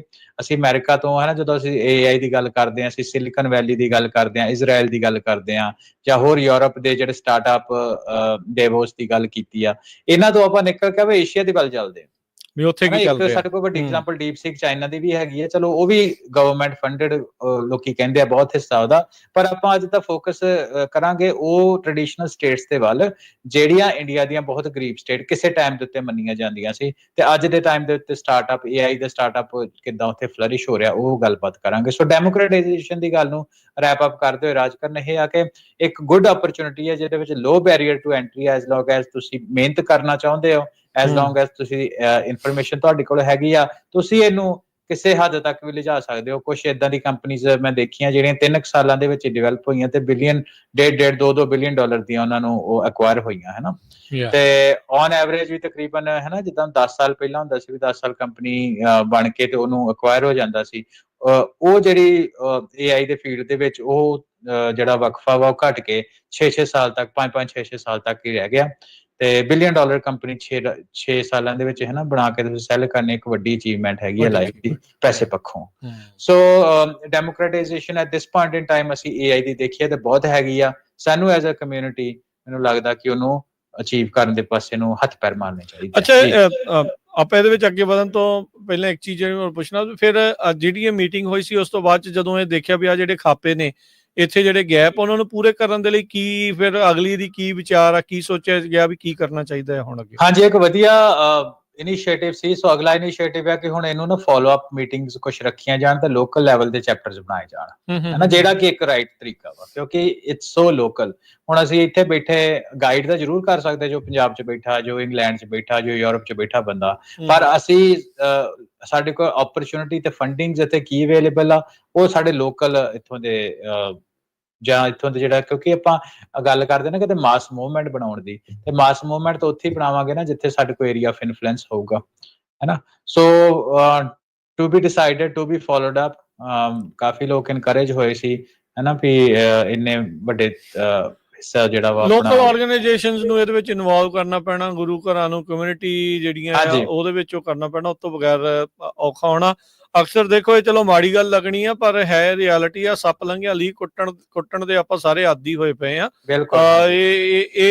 ਇਸ ਚੀਜ਼ ਤੋਂ ਗਰੇਜ ਕਰਨਾ ਚਾਹੀਦਾ। ਆਪਾਂ ਇਹ ਰੋਣ ਤਾਂ ਲੱਗ ਜਾਂਦੇ ਆ ਵੀ ਆਪਣੇ ਤੋਂ ਬਾਅਦ ਚਾਹੀਏ ਕਮਿਊਨਿਟੀ, ਆਪਣੇ ਤੋਂ ਅੱਗੇ ਕਿੰਨੀਆਂ ਜਿਹੜੀਆਂ ਉਹ ਲੰਘ ਗਈਆਂ, ਆਪਾਂ ਕਿਉਂ ਪਿੱਛੇ ਰਹਿ ਗਏ। ਉਹਦਾ ਭਾਈ ਲੱਭ ਕੇ ਤਾਂ ਉਹ ਉੱਥੇ ਪਹੁੰਚਣਾ ਕਿੱਦਾਂ ਆ, ਉਹ ਚੀਜ਼ ਕਰਨੀ ਪੈਣੀ ਆ। ਦੂਜੇ ਦੀ ਲੀਕ ਛੋਟੀ ਹੋਵੇ ਨਾ ਹੋਵੇ, ਆਪਣੀ ਲੀਕ ਲੰਬੀ ਕਰਨੀ ਪੈਣੀ ਆ। ਇਸ ਵੱਲ ਨੂੰ ਆਪਾਂ ਨੂੰ ਜਿਹੜੇ ਉਹ ਕਦਮ ਵਧਾਉਣ ਦੀ ਜ਼ਰੂਰਤ ਆ। ਸੁਹਿਰਦਤਾ ਦੇ ਨਾਲ ਸੋਚਣ ਦੀ ਲੋੜ ਆ। AI ਐਸੀ ਚੀਜ਼ ਆ, ਜਿੱਦਾਂ ਤੁਸੀਂ ਦੱਸਿਆ 6 ਸਾਲ ਦੇ ਵਿੱਚ ਬੰਦੇ ਬਿਲੀਅਨਰ ਬਣਨੇ ਆ। ਇੱਕ ਐਂਗਲ ਇਹ ਆ, ਤੇ ਦੂਜਾ ਇਹ ਆ ਵੀ ਇੰਨੀ ਤੇਜ਼ੀ ਦੇ ਨਾਲ ਬਦਲਣਾ, ਜਿਹੜਾ ਪਿੱਛੇ ਰਹਿ ਗਿਆ ਉਸ ਤੋਂ ਬਾਅਦ ਫਿਰ ਭੱਜ ਕੇ ਕੈਚਅਪ ਕਰਨਾ ਬਹੁਤ ਔਖਾ ਹੋ ਜਾਣਾ। ਸੋ ਸਮੇਂ ਨਾਲ ਹੀ ਜਿਹੜਾ ਉਹ ਦੌੜ ਲਈਏ ਨਾਲ, ਅਦਰਵਾਈਜ਼ ਮੈਂ ਥੋੜੇ ਦਿਨ ਪਹਿਲਾਂ ਹੀ ਰਾਜਕਰਨ ਭਾਈ ਗੁਰਦਾਸ ਜੀ ਦੀ ਇੱਕ ਵਾਰ ਪੜ੍ਹਦਾ ਸੀ। ਭਾਈ ਗੁਰਦਾਸ ਜੀ ਨੇ ਇੱਕ ਵਾਰ ਦੇ ਵਿੱਚ ਆਪਣੇ ਕਹਿੰਦੇ ਆ ਕਿ ਜਿਹੜੇ ਲੋਕ ਇਹ ਕਹਿੰਦੇ ਵੀ ਸਾਡੇ ਵੱਡੇ ਵਡੇਰੇ ਪੁਰਖੇ ਸਾਡੇ ਬੜੇ ਤਗੜੇ ਹੁੰਦੇ ਸੀ, ਠੀਕ ਆ, ਤੇ ਆਪ ਉਹਨਾਂ ਦੀ ਸਿਰਫ ਗੱਲਾਂ ਹੀ ਕਰਦੇ ਆ, ਗੱਲਾਂ ਹੀ ਉਹਨਾਂ ਦੀਆਂ ਸੁਣਦੇ ਆ, ਸੁਣਾਉਂਦੇ ਆ, ਬਸ ਇੱਥੋਂ ਤੱਕ ਹੀ ਸੀਮਿਤ ਰਹਿੰਦੇ ਤੇ ਆਪ ਕੋਈ ਕਰਮ ਨਹੀਂ ਕਰਦੇ। ਠੀਕ ਆ, ਤੇ ਕਹਿੰਦਾ ਮਤਲਬ ਵੀ ਉਹਨਾਂ ਦਾ ਆਪਾਂ ਜੀ ਗੱਲ ਕਰੀਏ ਵੀ ਉਹਨਾਂ ਦਾ ਤਾਂ ਰੱਬ ਹੀ ਰਾਖਾ ਹੈ ਨਾ, ਉਹਨਾਂ ਕਿੱਥੋਂ ਤੱਕ ਪਹੁੰਚਣਾ, ਤੇ ਉਹਨਾਂ ਦਾ ਸੁਭਾਅ ਜਿਹੜਾ ਵਾ ਉਹਨਾਂ ਦਾ, ਉਹਨਾਂ ਨੇ ਕੀ ਤਰੱਕੀ ਕਰਨੀ ਆ। ਸੋ ਇਹ ਮੈਨੂੰ ਇਹ ਲੱਗਦਾ ਕਿ ਆਪਾਂ ਜੇ ਆਪਣੇ ਪੁਰਾਣਿਆਂ ਤੋਂ ਉਹਨਾਂ ਤੋਂ ਵੀ ਸੇਧ ਲੈ ਲਈਏ ਤੇ ਉਸ ਪੱਖੋਂ ਵੀ ਚੰਗਾ ਕਿ ਇਹਦੇ ਲਈ ਸਾਡੇ ਲਈ ਇੱਕ ਹਲੂਣਾ ਹੈਗਾ ਜਿਹੜਾ ਆਪਾਂ ਬਾਰ-ਬਾਰ ਆਪਣੀ ਟਾਕ ਸ਼ੋਅ ਵਿੱਚ ਦੇਣ ਦੀ ਕੋਸ਼ਿਸ਼ ਕਰਦੇ ਹਾਂ। ਸੋ ਆਪਾਂ ਅੱਗੇ ਚੱਲਦੇ ਹਾਂ, ਜਿਹੜਾ ਅਖੀਰਲਾ ਆਪਾਂ ਨੂੰ ਇਸ ਗੱਲ ਨੂੰ ਸਮਰਾਈਜ਼ ਜਿਹੜੀ ਉਹਨੂੰ ਕਰਦੇ ਹਾਂ, ਲੈਕ ਆਫ ਟੈਲੈਂਟ ਪੂਲ ਦੀ ਗੱਲ ਕਰ ਦਿੱਤੀ, ਉਸ ਤੋਂ ਬਾਅਦ ਹੈ ਨਾ ਡੈਮੋਕਰੇਟਾਈਜੇਸ਼ਨ ਦੀ, ਵੈਲਥ ਅਕਮੂਲੇਸ਼ਨ ਦੀ ਗੱਲਬਾਤ ਹੋਈ, ਤੇ ਜਿਹੜਾ ਰੈਪ ਅਪ ਇਸ ਚੀਜ਼ ਦੇ ਵਿੱਚ ਕੀਤਾ ਉਹ ਇਹ ਹੈ ਕਿ ਦੇਖੋ ਅਸੀਂ ਇੱਕ ਬੜੀ ਯੂਨੀਕ ਓਪਰਚੁਨਿਟੀ ਦੇ ਉੱਤੇ ਵੀ ਬੈਠੇ ਹਾਂ, ਆਪਣੇ ਇਤਿਹਾਸ, ਸੱਭਿਆਚਾਰ, ਉਹ ਸਾਰੇ ਤਰੀਕੇ ਨੂੰ ਲੈ ਕੇ। ਦੇਖੋ ਦੁਨੀਆ ਭਰ ਦੇ ਵਿੱਚ ਜਿਹੜੀ ਵੱਡੀ ਡਿਸਕਸ਼ਨ ਚੱਲ ਰਹੀ ਹੈ, ਅਸੀਂ ਪੈਰਿਸ ਦੇ ਵਿੱਚ ਜਿਹੜਾ AI ਸਮਿਟ ਹੋਇਆ ਉਹਦੇ ਵਿੱਚ ਵੀ ਜਿਹੜਾ ਕੰਟੈਂਸ਼ੀਅਸ ਪੁਆਇੰਟ ਵੇਖਿਆ ਉਹ ਹੈਗਾ ਸੀ ਰੈਗੂਲੇਸ਼ਨ ਦਾ, ਤੇ ਰੈਗੂਲੇਸ਼ਨ ਦੇ ਵਿੱਚ ਇੱਕ ਵੱਡਾ ਪੀਸ ਹੈਗਾ ਐਥਿਕਸ AI ਦਾ, AI ਐਥਿਕਸ ਕਿੱਦਾਂ ਦੀ ਹੋਵੇ, ਜਿਹੜੀ ਡਿਵੈਲਪ ਹੋਣੀ ਆ ਬੋਥ ਇੰਟਰਨਲੀ ਐਂਡ ਐਕਸਟਰਨਲੀ। ਇੰਟਰਨਲੀ ਤੋਂ ਆਪਾਂ ਗੱਲ ਸ਼ੁਰੂ ਕਰ ਦਿੰਦੇ ਆ ਕਿ ਦੇਖੋ ਕਈ ਤਰ੍ਹਾਂ ਦੇ ਜਿਹੜੇ ਪ੍ਰੋਡਕਟ ਆ ਸਾਹਮਣੇ ਆ ਰਹੇ ਆ, ਉਹਨਾਂ ਦੇ ਵਿੱਚ ਇੱਕ ਐਗਜ਼ਾਮਪਲ ਲਈ ਸੀ ਮੋਦੀ GPT ਵੀ ਇੱਕ ਹੈਗੀ ਆ। ਮੋਦੀ GPT ਹੈਗੀ ਆ ਬੇਸਿਕਲੀ ਕਿ ਇੱਕ AI ਬੇਸਡ ਮਾਡਲ ਟ੍ਰੇਨ ਹੈਗਾ, ਉਹਦੇ ਵਿੱਚ ਤੁਸੀਂ ਇਹ ਪੁੱਛ ਸਕਦੇ ਹੋ ਕਿ ਜਿਹੜੇ ਮੋਦੀ, ਉਹਦਾ ਨਾਮ ਮੋਦੀ GPT ਆ, ਮੋਦੀ ਐਮੂਲੇਟਰ ਆ, ਜਿਹਦੇ ਵਿੱਚ ਇਹ ਆ ਕਿ ਗਵਰਨਮੈਂਟ ਨੇ ਕਿਹੜੇ ਸਟੈਪ ਲਏ এনवायरमेंटਲ ਕੰਸਰਨ ਕਰਨ ਨੂੰ, ਡਿਜੀਟਲ ਇੰਡੀਆ ਇਨੀਸ਼ੀਏਟਿਵ ਕੀ ਆ, ਕੀ ਇਨਫਰਾਸਟ੍ਰਕਚਰ ਪ੍ਰੋਜੈਕਟ ਕੀ ਆ, ਤੁਸੀਂ ਮੋਦੀ ਸਾਹਿਬ ਤੁਸੀਂ ਆਪਣੇ ਫ੍ਰੀ ਟਾਈਮ ਚ ਕੀ ਕਰਦੇ, ਤੁਹਾਡਾ ਫੇਵਰੇਟ ਫੂਡ ਕੀ ਆ, ਇਹ ਸਾਰੀਆਂ ਚੀਜ਼ਾਂ ਤੁਸੀਂ ਗੂਗਲ ਦੇ ਉੱਤੇ ਕਰ ਸਕਦੇ ਹੋ, ਮੋਦੀ GPT ਹੈ ਨਾ, ਜਿਹਦਾ ਨਾਮ ਆ ਕਿ ਐਕਸਪੀਰੀਅੰਸ ਨਰਿੰਦਰ ਮੋਦੀ's oratory ਡਿਜੀਟਲੀ, ਵੀ ਜਿੰਨੇ ਵੀ ਉਹਨਾਂ ਦੇ ਹੁਣ ਲੈਕਚਰ ਉਹਨਾਂ ਨੂੰ ਇਕੱਠੇ ਕਰਕੇ ਜਾਂ ਇਹਨਾਂ ਦੇ ਜਿੰਨੇ ਵੀ ਸਟੇਟਮੈਂਟ ਆਈਆਂ ਉਹਨਾਂ ਨੂੰ ਇਕੱਠੇ ਕਰਕੇ ਉਹਨਾਂ ਕੰਪਾਈਲ ਕਰਕੇ ਇਦਾਂ ਦਾ ਬਣਾਇਆ ਹੈ। ਉਹਦੇ ਵਿੱਚ ਇੱਕ ਚੀਜ਼ ਲੈ ਕੇ ਸਾਹਮਣੇ ਆਏ ਵੀ ਤੁਸੀਂ ਉਹਦੇ ਵਿੱਚ ਕੁਐਸਚਨ ਪੁੱਛਦੇ ਵੀ ਸਿੱਖ ਕੌਣ ਹੁੰਦੇ, ਤੇ ਜੋ ਵੀ ਉਹਨਾਂ ਦਾ ਨੈਰੇਟਿਵ ਹੋਇਆ ਕਿ ਵੀ ਹਿੰਦੂ ਧਰਮ ਦਾ ਇੱਕ ਹਿੱਸਾ ਵਾ ਜਾਂ ਜੋ ਵੀ ਉਹ ਨੈਰੇਟਿਵ ਨੂੰ ਉਸ ਹਿਸਾਬ ਦੇ ਨਾਲ ਪੇਸ਼ ਕਰਦੇ ਆ, ਹੈ ਨਾ। ਸੋ ਇੱਕ ਇਹ ਮੈਂ ਗੱਲਬਾਤ ਇੱਥੇ ਤਾਂ ਤਰ੍ਹਾਂ ਕੀਤੀ ਵੀ ਜੇ ਅਸੀਂ ਇਸ ਫੀਲਡ ਦੇ ਵਿੱਚ ਆਪਣਾ ਪੈਰ ਨਹੀਂ ਪੁੱਟਾਂਗੇ ਤੇ ਆਪਣੇ ਜਿਹੜੇ ਸੋਵਰਨ ਟੂਲਸ ਆ ਨਹੀਂ ਬਣਾਵਾਂਗੇ, ਤੇ ਜਿੱਦਾਂ rule of animal Kingdom is ਹੁੰਦਾ ਨਾ ਵੀ ਈਟ ਔਰ ਬੀ ਈਟਨ, ਹਿਊਮਨ ਤੇ ਜਿਹੜੇ ਹਿਊਮਨ ਮੈਨਕਾਈਂਡ ਦੇ ਵਿੱਚ ਹੋਮੋਸੈਪੀਅਨਸ ਦੇ ਵਿੱਚ ਹੁੰਦਾ ਕਿ ਡਿਫਾਈਨ ਯੋਰਸੈਲਫ ਔਰ ਬੀ ਡਿਫਾਈਨਡ। ਠੀਕ ਆ, ਇਹ ਬੀ ਡਿਫਾਈਨਡ ਵਾਲੀ ਜਿਹੜੀ ਮੂਵਮੈਂਟ ਸਾਡੇ ਸਾਹਮਣੇ ਹੈ, ਇਹ ਤਾਂ ਗੱਲ ਹੋ ਗਈ ਇੰਟਰਨਲੀ। ਹੁਣ ਆਪਾਂ ਐਕਸਟਰਨਲੀ ਗੱਲ ਕਰਦੇ ਹਾਂ ਕਿ ਸਾਡਾ ਜਿੱਦਾਂ ਦਾ ਸਰਬੱਤ ਦੇ ਭਲੇ ਦਾ ਸੱਭਿਆਚਾਰ ਆ, ਉਹਦੇ ਵਿੱਚ ਸਿੱਖਾਂ ਕੋਲ ਬਹੁਤ ਕੁਝ ਦੇਣ ਨੂੰ ਆ ਇਸ AI ਦੇ ਸੰਦਰਭ ਦੇ ਵਿੱਚ, ਐਥਿਕਸ ਦੇ ਵਿੱਚ AI ਦਾ ਐਥਿਕਸ ਕੀ ਹੋਏ। ਪਰ ਉਹ ਗੱਲਬਾਤ ਤਾਂ ਹੀ ਸਾਹਮਣੇ ਆਊਗੀ ਨਾ ਜੇ ਸਾਡੇ ਕੁਝ ਬੰਦੇ ਐਮਪਾਵਰ ਹੋਣਗੇ, ਉਸ ਮੀਟਿੰਗਾਂ ਦੇ ਵਿੱਚ ਬਹਿਣ ਦੀ ਸਮਰੱਥਾ ਰੱਖਦੇ ਹੋਣਗੇ ਜਿੱਥੇ ਜਿਹੜੇ ਐਥਿਕਸ ਆ AI ਦੇ ਡਿਫਾਈਨ ਹੁੰਦੇ ਆ, ਹੈਨਾ। ਉੱਥੇ ਹੀ ਆਪਾਂ ਆਪਣੇ ਸਰਬੱਤ ਦੇ ਭਲੇ ਦੀ ਗੱਲ ਲੈ ਕੇ ਤੁਰਾਂਗੇ ਨਾ, ਤੇ ਜੇ ਸਰਬੱਤ ਦੇ ਭਲੇ ਦੀ ਗੱਲ ਪਹੁੰਚਾਉਣ ਵਾਲਾ ਕੋਈ ਮੈਸੇਂਜਰ ਹੀ ਨਹੀਂ ਹੈਗਾ ਤੇ ਫਿਰ ਆਪਾਂ ਉਹ ਰੋਲ ਕਿੱਦਾਂ ਪਲੇ ਕਰ ਸਕਾਂਗੇ ਇਸ ਦੁਨੀਆ ਦੇ ਵਿੱਚ ਜਿਸ ਟਾਈਮ ਦੇ ਉੱਤੇ ਵਾਵਾ ਹਾਹਾਕਾਰ ਮਚੀ ਹੋਈ ਆ, ਹੈਨਾ। ਰੇਸ਼ੀਅਲ ਜਿਹੜੇ ਆ ਦਿਨੋਂ ਦਿਨ ਵੱਧ ਰਹੇ ਆ ਸਮੱਸਿਆਵਾਂ, ਇਮੀਗ੍ਰੇਸ਼ਨ ਦਾ, ਹੈਨਾ, ਡੀਸੈਂਟਰਲਾਈਜੇਸ਼ਨ ਹੋ ਰਹੀ ਹੈ ਦੁਨੀਆ ਦੀ, ਸੰਭਾਵਨਾਵਾਂ ਬਹੁਤ ਆ। ਅਸੀਂ ਐਟੋਮਿਕ ਕਲੌਕ ਦੀ ਵੀ ਗੱਲ ਕੀਤੀ ਵੀ ਆਪਾਂ ਵਰਲਡ ਵਾਰ ਦੇ ਲਾਗੇ ਜਾ ਰਹੇ ਹਾਂ, ਉਹਦੇ ਵਿੱਚ ਵੀ as a Sikhs has a very important role, ਉਸਾਰੂ ਰੋਲ ਪਲੇ ਕਰਨ ਦੀ ਸਾਡੀ ਹੈ ਨਾ ਸਮਰੱਥਾ ਹੈਗੀ ਆ, ਉਹ ਤਾਂ ਹੀ ਕਰ ਸਕਾਂਗੇ ਰਾਜਕਰਨ ਜੇ ਅਸੀਂ ਸਮਰੱਥ ਹੋਵਾਂਗੇ। ਉਹ ਸਮਰੱਥਾ ਬਣਾਉਣ ਦੀ ਆਪਾਂ ਉਹ ਸਮਰੱਥਾ ਨੂੰ ਸਮਝਾਂਗੇ ਤੇ ਉਸ ਸਮਰੱਥਾ ਦੇ ਉੱਤੇ ਕੰਮ ਕਰਨ ਦੀ ਜਿਹੜੀ ਕੋਸ਼ਿਸ਼ ਕਰਾਂਗੇ।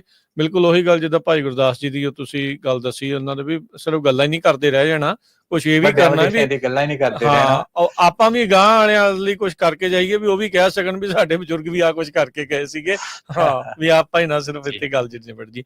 ਇਹਦੇ ਬ੍ਰੇਕ ਦਾ ਵਕਤ ਹੋ ਗਿਆ, ਬ੍ਰੇਕ ਲੈਣੇ ਆ, ਬ੍ਰੇਕ ਤੋਂ ਬਾਅਦ ਮੁੜਦੇ ਆ ਵਾਪਸ। ਗੱਲਬਾਤ ਦਾ ਸਿਲਸਿਲਾ ਏਦਾਂ ਹੀ ਜਾਰੀ ਰਹੇਗਾ। ਪ੍ਰੋਗਰਾਮ ਚੱਲ ਰਿਹਾ ਪੰਜਾਬੀ ਟੈਕ ਟਾਕ।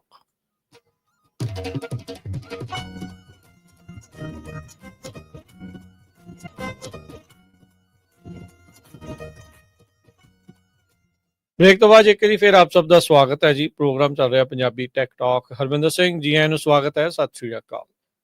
ਸਤਿ ਸ਼੍ਰੀ ਅਕਾਲ ਰਾਜਕਨਵੀਰ ਸਿੰਘ ਤੇ ਪੰਜਾਬੀ ਰੇਡੀਓ USA ਸੁਣਨ ਵਾਲੇ ਤੇ ਪੰਜਾਬੀ ਟੀਵੀ ਵੇਖ ਰਹੇ ਸਾਡੇ ਸਾਰੇ ਵਿਊਅਰਸ ਦਾ ਬ੍ਰੇਕ ਤੋਂ ਬਾਅਦ ਇੱਕ ਵਾਰ ਫਿਰ ਤੋਂ ਨਿੱਘਾ ਜੀ ਆਖਦੇ ਪ੍ਰੋਗਰਾਮ ਪੰਜਾਬੀ ਟੈਕ ਟਾਕ ਦੇ ਵਿੱਚ ਜੀ। ਆਓ ਗੱਲਬਾਤ ਨੂੰ ਅੱਗੇ ਵਧਾਉਂਦੇ ਆ, ਚੱਲਦੇ ਆ। ਜਿਹੜੀ ਗੱਲ ਤੁਸੀਂ ਕੀਤੀ ਸੀ ਵੀ ਏਸ਼ੀਆ ਦੇ ਪੱਖ ਤੋਂ ਵੀ ਦੇਖੀਏ ਵੀ ਕੀ ਚੱਲ ਰਿਹਾ ਆ AI ਨੂੰ ਲੈ ਕੇ, ਆਰਟੀਫਿਸ਼ੀਅਲ ਇੰਟੈਲੀਜੈਂਸ ਨੂੰ ਜਿਹੜਾ ਉਹ ਲੈ ਕੇ ਕਿੰਨੀਆਂ ਇਨਵੈਸਟਮੈਂਟਾਂ ਆ ਰਹੀਆਂ, ਕਿਹੜੀਆਂ ਕੰਪਨੀਆਂ ਬਣ ਰਹੀਆਂ ਤੇ ਕੀ ਕੁਝ ਚੱਲ ਰਿਹਾ ਜੀ। ਐਮਾਜ਼ੋਨ ਦਾ ਇਹ ਜਿਹੜਾ AWS ਆ $230 ਮਿਲੀਅਨ ਦੀ ਇਨਵੈਸਟਮੈਂਟ 7 ਇੰਡੀਅਨ ਕੰਪਨੀਆਂ 'ਚ ਕਰਨ ਜਾ ਰਿਹਾ ਆ।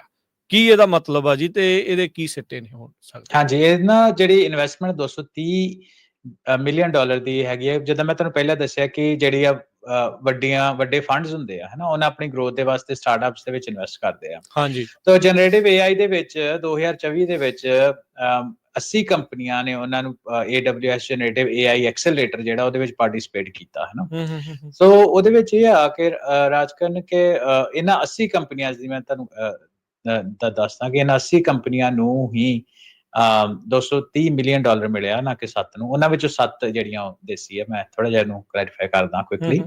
ਸੋ ਇਹ ਥੋੜਾ ਨਾ ਬੜਾ ਔਖਾ ਜਿਹਾ ਇੱਕ ਸਟਾਰਟਅਪ ਐਕਸਲਰੇਟਰ ਹੁੰਦਾ ਜਿਹਦਾ ਐਕਸੈਪਟੈਂਸ ਰੇਟ ਸਿਰਫ 2% ਆ। ਅੱਛਾ, ਹਨਾ। ਠੀਕ ਆ। ਸੋ ਉਹਨਾਂ ਦੇ ਵਿੱਚੋਂ 2024 ਕੋਹੋਰਟ ਦੇ ਵਿੱਚ ਤਕਰੀਬਨ 80 ਦੇ ਕਰੀਬ ਕੰਪਨੀਆਂ ਹੁੰਦੀਆਂ ਹਨਾ। ਇਹਨਾਂ ਦੇ ਵਿੱਚ ਇਹਨਾਂ ਨੂੰ 1 ਮਿਲੀਅਨ AWS ਤੇ ਕ੍ਰੈਡਿਟ ਮਿਲਦੇ ਆ। ਠੀਕ ਤੇ ਆ। 10 ਵੀਕ ਪ੍ਰੋਗਰਾਮ ਇਹਨਾਂ ਨੂੰ ਮਿਲਦਾ ਵਾ to support and propel next wave of generative AI startups ਹੈਨਾ। ਤੇ ਇਹਨਾਂ ਦੇ ਵਿੱਚ ਇਹ ਪਾਰਟਨਰ ਕਰਦੇ ਆ NVIDIA ਦੇ ਨਾਲ ਜਾਂ ਹੋਰ ਵੱਡੀਆਂ ਕੰਪਨੀਆਂ ਹੋ ਗਈਆਂ ਜਿੱਦਾਂ Mistral AI ਹੋ ਗਈ ਹੈ ਨਾ। ਇਹਨਾਂ ਦੇ ਵਿੱਚ ਇਹ ਜਿਹੜਾ 10 ਵੀਕ ਦਾ ਪ੍ਰੋਗਰਾਮ ਉਹਨੂੰ ਸਪੋਰਟ ਕਰਦੇ ਆ ਤਾਂ ਕਿ ਉਹਨਾਂ ਜਿਹੜੇ ਬੱਚਿਆਂ ਨੂੰ ਜਾਂ ਜਿਹੜੇ ਵੀ ਸਟੂਡੈਂਟਸ ਹੀ ਕਹਿ ਸਕਦੇ ਆ ਏਜ ਦੇ ਵਿੱਚ ਨਾ ਜਾਈਏ ਤਾਂ ਜਿਹੜੇ ਉਹ ਸਟਾਰਟਅਪਸ ਨੂੰ ਬਣਾ ਰਹੇ ਆ ਉਹਨਾਂ ਨੂੰ 10 ਵੀਕ ਲੌਂਗ ਟ੍ਰੇਨਿੰਗ ਜਿਹੜੀ ਮਿਲ ਜਾਂਦੀ ਆ ਹੈਨਾ। ਸੋ ਉਹਦੇ ਨਾਲ ਉਹਦੀ ਮੈਂ ਰਾਜਕਰਨ ਲਿਸਟ ਪੜ੍ਹਦਾ ਸੀ। ਇਹ ਲੇਟ ਫਾਲ ਪਿਛਲੇ ਸਾਲ ਦੀ ਹੈ, 6 ਮਹੀਨੇ ਪੁਰਾਣੀ ਆ। ਸੋ ਆਪਾਂ ਗੱਲ ਕਰਦੇ ਨਾ ਕਿ ਸਿਲੀਕਨ ਵੈਲੀ ਦੀ ਤੇ ਜਾਂ ਅਸੀਂ ਟੈਲ ਅਵੀਵ ਦੀ ਗੱਲ ਕਰ ਲਏ ਜਿਹੜੇ ਇਜ਼ਰਾਈਲ ਦੇ ਵਿੱਚ ਹੋ ਗਏ, ਜਰੂਸ਼ਲਮ ਹੋ ਗਿਆ ਨਾ ਜਿੱਥੇ AI ਕਲਚਰ ਆਲਰੇਡੀ ਹੈਗਾ। ਪਰ ਇਹ ਤੇ ਤੁਸੀਂ ਹੈਰਾਨ ਹੋਵੋਗੇ ਕਿ ਇਹ ਜਿਹੜਾ ਲਿਸਟ ਸੀ ਇਹਦੇ ਵਿੱਚ ਵਰਲਡ ਵਾਈਡ ਦੁਨੀਆ ਭਰ ਤੋਂ ਜਿਹੜੀ ਸਟਾਰਟਅਪਸ ਆ ਉਹਨਾਂ ਦਾ ਇੱਕ ਵੱਡਾ ਹਿੱਸਾ ਸੀ, ਜਿਹਦੇ ਵਿੱਚ ਸੈਂਟੀਆਗੋ ਚਿਲੀ, ਲੈਟਿਨ ਅਮਰੀਕਾ ਹੋ ਗਈ, ਹੋਚਿਨ ਮਿਨ ਸਿਟੀ ਵੀਅਤਨਾਮ ਹੈ ਨਾ। ਉਸ ਤੋਂ ਬਾਅਦ ਤੁਸੀਂ ਆਫ ਕੋਰਸ ਚਲੋ US ਤਾਂ ਹੈ ਹੀ ਹੈ, ਬ੍ਰਾਜ਼ੀਲ ਦੇ ਵਿੱਚ ਜਿਹੜੀਆਂ ਹੈਗੀਆਂ ਅਰਜਨਟਾਈਨਾ ਤੋਂ ਕੰਪਨੀਜ਼ ਆ। ਉਸ ਤੋਂ ਲੈਦਾ ਤੁਸੀਂ ਨਿਊ ਸਾਊਥ ਵੇਲ ਆਸਟ੍ਰੇਲੀਆ ਦੇ ਵਿੱਚ, ਜਰਮਨੀ ਤੋਂ, ਮੈਸਾਚੂਸੇਟਸ ਤੋਂ, ਟੋਕੀਓ ਤੋਂ, ਉਰੂਗੇ ਤੋਂ, ਮੈਕਸੀਕੋ ਤੋਂ, ਯੂ ਨੇਮ ਇਟ ਹੈ ਨਾ। ਇਦਾਂ ਦੀ ਕੰਪਨੀਜ਼ ਜਿਹੜੀਆਂ ਇਹਦੇ ਵਿੱਚ ਆਈਆਂ। ਗੱਲ ਅਗੇਨ ਮੈਂ ਇਹ ਗੱਲ ਤਾਂ ਇੱਥੇ ਕਰਦਾ ਪਿਆ ਕਿ ਆਪਾਂ ਡੈਮੋਕ੍ਰੇਟਾਈਜੇਸ਼ਨ ਦੀ ਗੱਲ ਕਰਦੇ ਸੀ ਕਿ AI ਦੇ ਕਰਕੇ ਬੈਰੀਅਰ ਟੂ ਐਂਟਰੀ ਹੈ ਜਿਹੜਾ ਉਹ ਬਹੁਤ ਸੌਖਾ ਹੋ ਗਿਆ। ਇਹਦੇ ਵਿੱਚ ਆਪਾਂ ਤਕਰੀਬਨ 7 ਜਿਹੜੀਆਂ ਉਹ ਇੰਡੀਅਨ ਕੰਪਨੀਜ਼ ਆ। ਠੀਕ ਆ। ਉਹਨਾਂ ਦੇ ਮੈਂ ਆਪਾਂ ਡਿਟੇਲ ਦੇ ਵਿੱਚ ਵੀ ਚਲੇ ਜਾਂਦੇ। ਉਹਨਾਂ ਚੋਂ ਪਹਿਲੀ ਕੰਪਨੀ ਹੈਗੀ ਆ ਗੁੜਗਾਉਂ ਬੇਸਡ ਹਰਿਆਣੇ ਚੋਂ। ਠੀਕ ਆ। ਉਹ ਕਨਵਰਸ ਕਰਕੇ ਕੰਪਨੀ ਦਾ ਨਾਮ ਆ। ਕਨਵਰਸ ਕੀ ਕਰਦੀ ਹੈ ਕਿ AI ਬੇਸਡ ਟੂਲ ਬਣਾਉਂਦੀ ਹੈ ਕਿ 3D ਆਬਜੈਕਟਸ ਤੇ ਸੀਨ ਆ ਉਹਨਾਂ ਨੂੰ ਵੈਬ ਬੇਸਡ ਤੇ ਰੀਅਲ ਟਾਈਮ ਰੈਡੀ ਕਰਦੀ ਆ 3D ਟੂਲ ਤਾਂ ਕਿ ਉਹਨੂੰ ਤੁਸੀਂ ਵਰਤ ਸਕੋ। ਉਸ ਤੋਂ ਬਾਅਦ ਹਾਊਸ ਆਫ ਮਾਡਲਸ ਇਹ ਕਰਨਾਟਕਾ ਬੇਸਡ ਕੰਪਨੀ ਆ। ਇਹ ਕੀ ਕਰਦੀ ਆ ਕਿ LLM ਲਾਰਜ ਲੈਂਗੁਏਜ ਮਾਡਲ ਨੂੰ ਯੂਜ਼ ਕਰਕੇ ਤੇ ਡਿਫਿਊਜ਼ਰ ਮਾਡਲ ਦੇ ਨਾਲ ਡਿਜੀਟਲ ਕੰਟੈਂਟ ਜਿਹੜੇ ਬ੍ਰਾਂਡਸ ਹੈਗੇ ਵੱਡੀਆਂ ਕੰਪਨੀਆਂ ਉਹਨਾਂ ਦੇ ਬ੍ਰਾਂਡ ਅਤੇ ਬਿਜ਼ਨੈਸਿਸ ਆ ਉਹਨਾਂ ਦੇ ਲਈ ਇਮੇਜ, ਵੀਡੀਓ ਤੇ ਪ੍ਰੋਡਕਟ ਦੀ ਡਿਸਕ੍ਰਿਪਸ਼ਨ ਤਿਆਰ ਕਰਦੀ ਆ। ਠੀਕ ਆ। ਤੇ ਆਪਾਂ ਤੋਂ ਅੱਗੇ ਚੱਲਦੇ ਆ ਨਿਊਰਲ ਗੈਰਾਜ ਕਰਕੇ ਵੀ ਕਰਨਾਟਕਾ ਬੇਸਡ ਕੰਪਨੀ ਆ ਤੇ ਜਿਹੜੀ ਕਿ ਜਨਰੇਟਿਵ AI ਨੂੰ ਯੂਜ਼ ਕਰਕੇ ਐਕਟਰਸ ਦੇ ਲਿਪਸ ਜਿਹੜੇ ਉਹਨਾਂ ਨੂੰ ਸਿੰਕ ਅਪ ਕਰਕੇ ਉਹਨਾਂ ਦੇ ਆਡੀਓ ਦੀ ਫਿਲਮ ਬਣਾਉਂਦੀ ਹੈ ਸਟ੍ਰੀਮਿੰਗ, ਐਡਵਰਟਾਈਜ਼ਿੰਗ ਤੇ ਬ੍ਰੌਡਕਾਸਟਿੰਗ ਦੇ ਲਈ। ਤੇ ਹੋ ਸਕਦਾ ਕੱਲ ਨੂੰ ਹਰਵਿੰਦਰ ਸਿੰਘ ਤੇ ਰਾਜਕਰਨ ਜੇ ਨਿਊਰਲ ਗਰਾਜ ਕੰਪਨੀ ਵੱਡੀ ਹੋ ਜਾਂਦੀ ਮੀਡੀਆ ਐਂਟਰਟੇਨਮੈਂਟ ਦੇ ਵਿੱਚ, ਹੋ ਸਕਦਾ ਅਸੀਂ ਦੋਨੋਂ ਜਾਣੇ ਦੇ ਇੱਕ ਸਕ੍ਰਿਪਟ ਲਿਖ ਕੇ ਤੇ ਜਿਹੜਾ ਸ਼ੋਅ ਆ ਟਾਕ ਸ਼ੋਅ ਬਣਾ ਸਕੀਏ ਆਪਣਾ ਟਾਈਮ ਇਦਾਂ ਸਪੈਂਡ ਕਰਨ ਨਾਲੋਂ ਹਨਾ। ਸੋ ਇਹਦੇ ਉੱਤੇ ਜਿਹੜਾ ਵਰਕ ਉਹ ਕਰ ਰਹੀ ਆ। ਸੋ ਬੇਸਿਕਲੀ ਉਹਦੇ ਨਾਲ ਕੀ ਹੋਊਗਾ ਕਿ ਇਹਨੂੰ ਤੁਸੀਂ ਵਿਊ ਕਰ ਸਕਦੇ ਵਿਦਆਊਟ ਕੰਪਰੋਮਾਈਜ਼ਿੰਗ ਸਿਨੇਮੈਟਿਕ ਫੀਲ। ਖਾਸ ਤੌਰ ਦੇ ਉੱਤੇ ਜਦੋਂ ਤੁਸੀਂ ਆਪਾਂ ਰਾਜਕਰਨ ਟ੍ਰਾਂਸਲੇਸ਼ਨ ਕਰਦੇ ਆ ਕਿਸੇ ਹੋਰ ਭਾਸ਼ਾ ਦੇ ਵਿੱਚ ਤਾਂ ਲਿਪ ਸਿੰਕ ਆਫ ਹੁੰਦੇ ਆ ਹਨਾ। ਸੋ ਉਹਦੇ ਵਿੱਚ ਇਹਦੀ ਯੂਜ਼ ਹੋ ਸਕਦੀ ਹੈ। ਮਹਾਰਾਸ਼ਟਰ ਬੇਸ orbo.ai ਆ। orbo AI ਕੰਪਨੀ ਜਿਹੜੀ ਆ ਹਾਈਪਰ ਪਰਸਨਲਾਈਜੇਸ਼ਨ ਤੇ ਕੰਟੈਕਚੁਅਲ ਸਰਚ ਸੋਲੂਸ਼ਨ ਕਰ ਸਕਦੀ ਹੈ। ਬਿਊਟੀ ਤੇ ਪਰਸਨਲ ਕੇਅਰ, ਸਾਨੂੰ ਪਤਾ ਵੀ ਬੀਬੀਆਂ ਜਿਹੜੀਆਂ ਤਕਰੀਬਨ 70-80% ਜਿਹੜੀਆਂ ਘਰ ਦੀ ਜਿਹੜੀ ਖਰਚਾ ਹੁੰਦਾ ਬੀਬੀਆਂ ਦੇ ਥਰੂ ਹੁੰਦਾ। ਸੋ ਉਹਨਾਂ ਦੇ ਇੱਕ ਵਿੱਚ ਵੱਡਾ ਹਿੱਸਾ beauty and personal care industry ਦੇ ਵਿੱਚ ਹੁੰਦਾ ਵਾ। ਸੋ ਉਹਦੇ ਨਾਲ ਹਾਈਪਰ ਪਰਸਨਲਾਈਜੇਸ਼ਨ ਜਿਹੜੀ ਉਹਦੇ ਵਿੱਚ ਉਹ ਹੈਲਪ ਕਰਨਗੀਆਂ ਹਨਾ ਇਹ ਜਿਹੜੀ orbo AI ਆ। ਉਸ ਤੋਂ ਬਾਅਦ ਕਰਦੇ ਫੋਰਟ AI, ਇਹ ਵੀ ਹਰਿਆਣੇ ਦੀ ਕੰਪਨੀ ਆ ਤੇ ਇਹਦੇ ਵਿੱਚ ਰਾਜਕਰਨ ਇਹ AI ਪਾਵਰਡ ਪਲੇਟਫਾਰਮ ਕਰਦੀ ਜਿਹੜੀ ਫੋਟੋ ਐਡੀਟਿੰਗ ਤੇ ਗ੍ਰਾਫਿਕ ਡਿਜ਼ਾਈਨ ਨੂੰ ਯੂਜ਼ ਕਰਕੇ ਤੁਸੀਂ ਈ-ਕਮਰਸ ਸੈਲਰ ਨੂੰ ਤੁਸੀਂ ਉਹ ਇਹਨੂੰ ਯੂਜ਼ ਕਰਨਗੇ fort.ai ਹੈ ਨਾ। ਉਸ ਤੋਂ ਬਾਅਦ ਅਸੀਂ ਚੱਲਦੇ ਹਾਂ ਕਰਨਾਟਕ ਬੇਸ ਅਨਸਕ੍ਰਿਪਟ AI।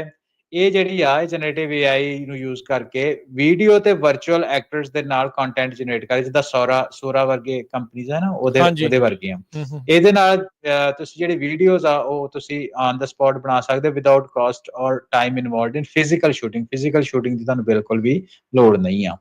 ਉਹ ਤੋਂ ਇਲਾਵਾ ਜਿਹੜੀ ਅਖੀਰਲੀ ਕੰਪਨੀ 7ਵੀਂ ਤਾਮਿਲਨਾਡੂ ਬੇਸਡ ਜ਼ੋਕੇਟ ਆ।